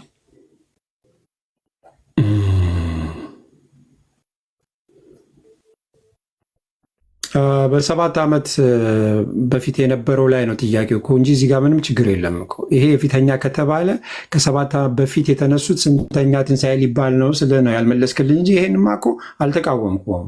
በቃ ይነሳሉ። እኔ ከመለስኩት ልዩነቱ ምንድን ነው? እሱን ንገረኝ። ምንም የለውም። እሺ፣ ምንም የለውም። ታዲያ ተመሳሳይ ከሆነ የመለስ ነው። ከ7 ዓመት በፊት ያለው አስተምሯችሁን ነው እኔ ቻሌንጅ እያደረኩ ያለሁት ብሩክ። ራእይ መጽሐፍ ላይ ይሄን አይደለም። ራእይ መጽሐፍ ነው። አሁን ይሄ የፊተኛ ትንሣኤ ከተባለ የ1000 ዓመት ዘመን ፊተኛ ትንሣኤ ከተባለ የኋለኛው ከ7 ዓመት በፊት የነበረው ትንሣኤ ምንድን ነው ስልህ እሱ የህይወት ትንሣኤ ነው አልከኝ። የህይወት ትንሣኤ የሞት ትንሣኤ ብሎ ልዩነት የለም። ትንሣኤ ነው። ከሙታን ከቀብር ከተቀበሩበት የሚነሱበትን ትንሣኤ ነው አልኩህ። ይሄንን በቃ በትክክል እንዳልከው የእግዚአብሔርን ቃል ለመማር ፈቃደኛ ከሆንክ በቂ መልስ ነው ብለህ የምትቀበለው አይመስለኝም። እሺ የህይወት ትንሣኤ የሚባል የለም ማለት ነው። አሁን እሱን እኮ መጽሐፍ አለ። እኔ እሱን ለሁለት አይሰነጠቅም ነው ያልኩህ። በቃ ትንሣኤ የህይወት ትንሣኤም በለው የጻድቃን ትንሣኤም በለው አንድ ነው እንጂ የጻድቃን ትንሣኤ ለሁለት አትሰነጥቀውም። አሁንም እኮ አልተሰነጠቀም። ይኸውልህ ትንሣኤ ሁለት ነው። አንድ የጻድቃን ትንሣኤ ነው ወይ ደግሞ የህይወት ትንሣኤ ነው። ሁለተኛው ደግሞ የሞት የፍርድ ትንሣኤ ነው ያለው። በቃ ነገር ግን ስለዚህ ከ7 ዓመት በፊት የተነሱት የፍርድ ትንሣኤ ነው የለም። በቃ ለፍርድ የሚነሱት 1000 ዓመቱ ካለቀ በኋላ ነው። ምንም ለፍርድ የሚነሳ የለም። አሁን ለፍርድ የምትነሳው እና ያችኛዋን ለምን አትመልስልኝም ታዲያ? ከ7 ዓመት በፊት የሚለው ትምህርት ነው። አሁን ቻሌንጅ እያደረኩ ያሉት በጠቅላላ አይደለም እኮ ከ7 ዓመት በፊት ትንሣኤ አለ ካላችሁ ይሄኛው ፊተኛው ትንሣኤ ከተባለ የ7 ዓመት በፊት ያለው የህይወት ትንሣኤ ነው። ይሄ ነው በጣም ግራ አጋቢ መልስ። ይሄው እኮ በጣም ግራ አጋቢ ነው። ምን ነው ግራ አጋባ? እዚህ ጋር ግራ አጋባኝ ብለኛ ምን ችግር አለው? ከ7 ዓመት በፊት ያለው ትንሣኤ ከመቃብር የሚወጡት የፊተኛ ትንሣኤ የህይወት ትንሣኤ ነው። ከ7 ዓመት በኋላ ደግሞ 1000 ዓመት ሲጀመር ፊተኛው ትንሣኤ ነው እያልከኝ ያለው እኮ። ይሄ ይኸውልህ የህይወት ትንሣኤ የፊተኛው ትንሣኤ ማለት የህይወት ትንሣኤ ነው። የህይወት ትንሣኤ ነው እኮ ሁለት ትንሣኤ ነው ያለው አልኩህ። አንደኛው የፍርድ ትንሣኤ ነው 1000 ዓመት ሲያልቅ የሚሆን ነው አልኩህ። የፊተኛው ትንሣኤ ማለት ደግሞ ጌታ ክርስቶስ ኢየሱስ ሊነግስ ሲመጣ ቤተክርስቲያን በስውር ስትወሰድ የሚሆን ነው። በሁለት ጊዜ ሆነ ማለት ሁለት የተለያየ ትንሣኤ አለ ማለት አይደለም። ቅድም እኮ እሱን እኮ የመለስኩልህ። እነዚህ በተለያየ ጊዜ የሆኑ ትንሣኤዎች የህይወት ትንሣኤ ናቸው ወይ ደግሞ የንግስና ዘመን ውስጥ የሚገቡት ትንሣኤ ነው አልኩህ እኮ። ኦኬ እነሱ ብላ በፕሉራል ነገርከኛል። ቴንክ ዩ እየተግባባን ነው። ሁለት ትንሣኤዎች ናቸው ስትል ጌታ ከመምጣቱ በፊት ከ7 ዓመት በፊት አንድ ትንሣኤ አለ የጻድቃን ትንሣኤ። ከ7 ዓመት በኋላ ደግሞ 1000 ዓመት ሲጀምር ሌላ የጻድቃን ትንሣኤ አለ። ሁለት ትንሣኤዎች ናቸው አይደል? እሺ ቤተክርስቲያን ስትወሰድ በስውር ነው ወይስ በግልጥ ጌታ ይገለጣል ይታያል ጌታ? እሱን ለሁለት የሚሰነጥቀው የ7 ዓመቱ ትምህርት ነው። አይ አንተ ያንተን ነው በሚስጥር የሚባል ነገር የለም። በቃ ጌታ ሲመጣ አይን ሁሉ ያየዋል ነው የሚለው። በግልጽ ነው የሚመጣው። ያኔ ነው የምትነጠቀው። እኔ የጠየቁህ ጌታን በአየር ላይ ቤተክርስቲያን ስትቀበለው ሁሉም ያዩታል። በአየር ላይ ያለ ጌታ አይን ሁሉ ያየዋል። በአየር ላይ ማለት ነው። ሲመጣ አይን ሁሉ የመለከቱን ድምፅ የሚሰማሉ ማለት ነው። ሙታን ማለት በክርስቶስ ያላመኑ ሰዎች የመለከቱን ድምፅ ይሰማሉ። ያልተጻፈ እዚህ ላይ ነው የምንለያየው። አሁን እኛ በመላምት የምለው ነገር የለም። ስለ መለከት አላስታወስም ወይ ሊልም ላይልም ይቻላል። አይዶን ነው ግን አይን ሁሉ እንደሚያዩ ተጽፏል። አይ እኔ ጥያቄ መለከትም አይነፋም?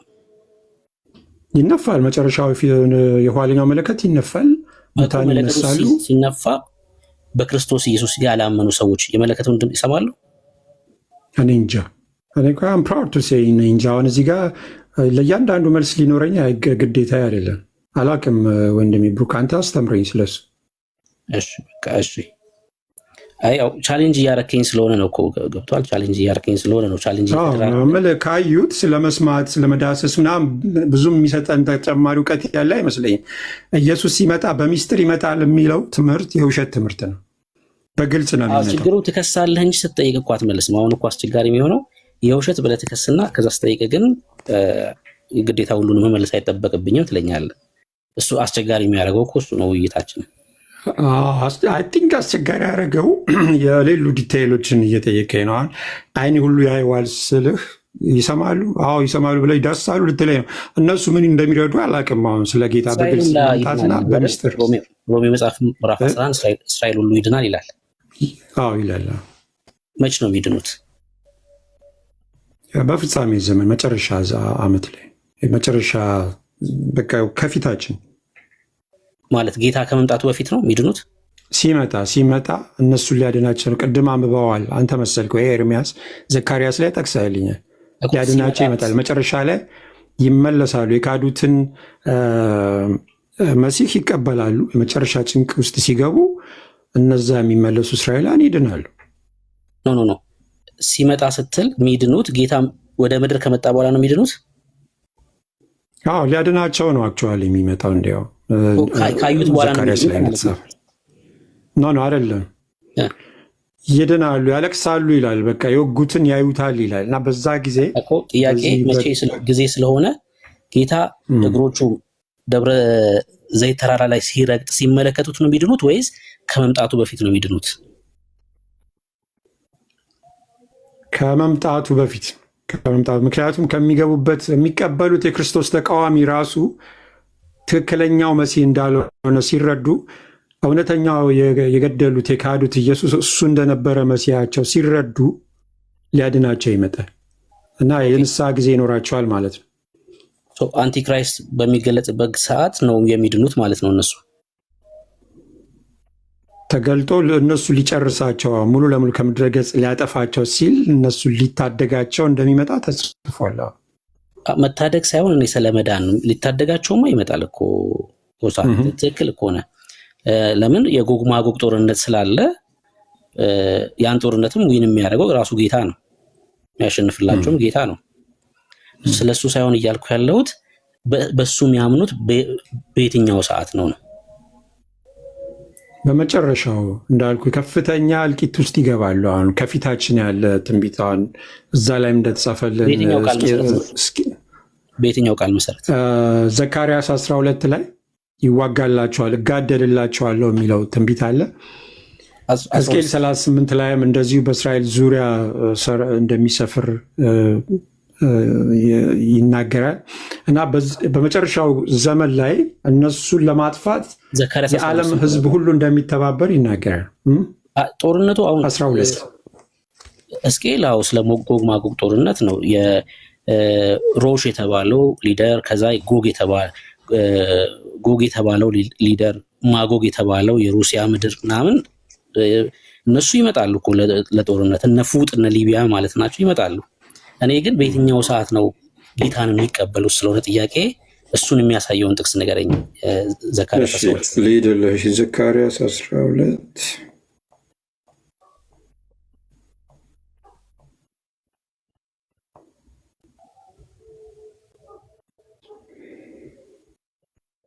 እሺ። በዚያን ቀንም ኢየሩሳሌምን ለአሕዛብ ሁሉ ከባድ ድንጋይ አድርጋታለሁ፣ የሚሸከሟትም ሁሉ እጅግ ይቆስላሉ፣ የምድርም አሕዛብ ሁሉ በላይዋ ላይ ይከማቻሉ። በዚያን ቀን ይላል እግዚአብሔር፣ ፈረስን ሁሉ በድንጋጤ ተቀማጭንም በእብደት እመታለሁ፣ ዓይኖቼንም በይሁዳ ላይ ከፍታለሁ፣ የአሕዛብን ፈረሶች ሁሉ በዕውርነት እመታለሁ። የይሁዳም አለቆች በልባቸው በኢየሩሳሌም ለሚኖር በአምላካቸው በሠራዊት ጌታ በእግዚአብሔር ብርታት አለ ይላሉ ይላልና ብዙ ጊዜ ከመውሰድ ዋናውን ደግሞ አሁንም ኦልሬዲ ብየዋለሁ፣ ግን ዋናው ፖይንት ሌላም አለ። በዚያ ቀን እግዚአብሔር በኢየሩሳሌም ለሚኖሩት ይመክትላቸዋል። በዚያም ቀን ከእርሱ መካከል ደካማው እንደ ዳዊት ይሆናል፣ የዳዊትን በፊታችን እንደ እግዚአብሔር መልአክ እንደ አምላክ ይሆናል። በዚያም ቀን በኢየሩሳሌም ላይ የሚመጡትን አሕዛብ ሁሉ ለማጥፋት እጋደላለሁ ይላል እና ቁጥር 10 በዳዊትን ቤት ላይ በኢየሩሳሌምም በሚኖሩት ላይ የሞገስና የልመናን መንፈስ አፈሳለሁ። ይህንን ያልኩት የንስሐ ማለት ነው። እውነተኛውን ክርስቶስ የሆነው እውነተኛው መሲህ ስለሚያውቁ በዚህ ጊዜ የልመናና የሞገስና የልመናን መንፈስ አፈሳለሁ። ወደ እርሱም ወደ ወጉት ይመለከታሉ። ሰውም ለአንድያ ልጁ እንደሚያለቅስ ያለቅሱለታል፣ ሰውም ለበኩር ልጁ እንደሚያዝን በመራራ ሐዘን ያዝኑለታል ይላል እና ይሄ የንስሐ ጊዜ አላቸው ማለት ነው። ከሚገቡበት ጭንቅ የተነሳ ከፊታችን ማለት የክርስቶስ ተቃዋሚ ተገልጦ አሁን ይሄ ጌታ ሲመጣ ነው ወደ ምድር ጌታ ምድር ላይ ሲመጣ ነው ሳይመጣ አሁን እኛም ቤተክርስቲያን መነጠቅ ምናምን የሚባለውን ነገር ሁሉ እንዳልኩ ውሸት ነው። እኛው እዚህ እያለን ቤተክርስቲያን እዚሁ እያለች የክርስቶስ ሳይመጣ ካልከኝ ቁጥር 10 ላይ በዳዊት ቤት ላይ በኢየሩሳሌምም በሚኖሩት ላይ የሞገስ የልመና መንፈስ አፈሳለሁ ካለ በኋላ ወደ እርሱም ወደ ወጉት ይመለከታሉ ይላል።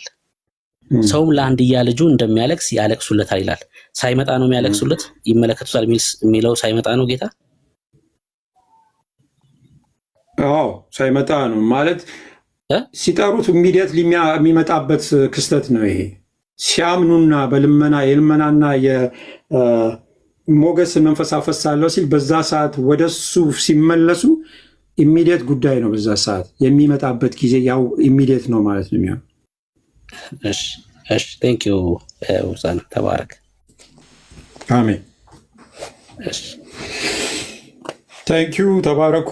ረጅም ጊዜ ካሰብኩ በላይ ተነጋግረናል። እንግዲህ እኔም ሌላ ቻሌንጅ የለኝም።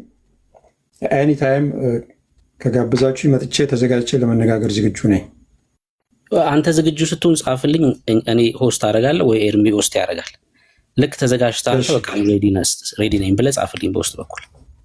በቃ ቅዳሜ በዚህ ሰዓት አካባቢ እንደዛ አደርግልሃል። ቅዳሜ ማለት ይህ ሰዓት ነው የሚመቸኝ። ኔክስት ዊክ ሜይ ቢ ወይም 15 ቀን ብቻ እቺ ሰዓት ትመቸኛለች። እንደዛ ተዘጋጅቼ ቅድም ለጠየቃችሁኝ ጥያቄ በደንብ አሁን ድንገት ነው፣ እውነቱን ለመናገር ድንገት ነው። ወንድሜ ግባና አዳምጥ ሲለኝ የገባሁት ብዙ ዝግጅት አላረኩም። በቂ ዝግጅት አድርጌ እመጣለሁ።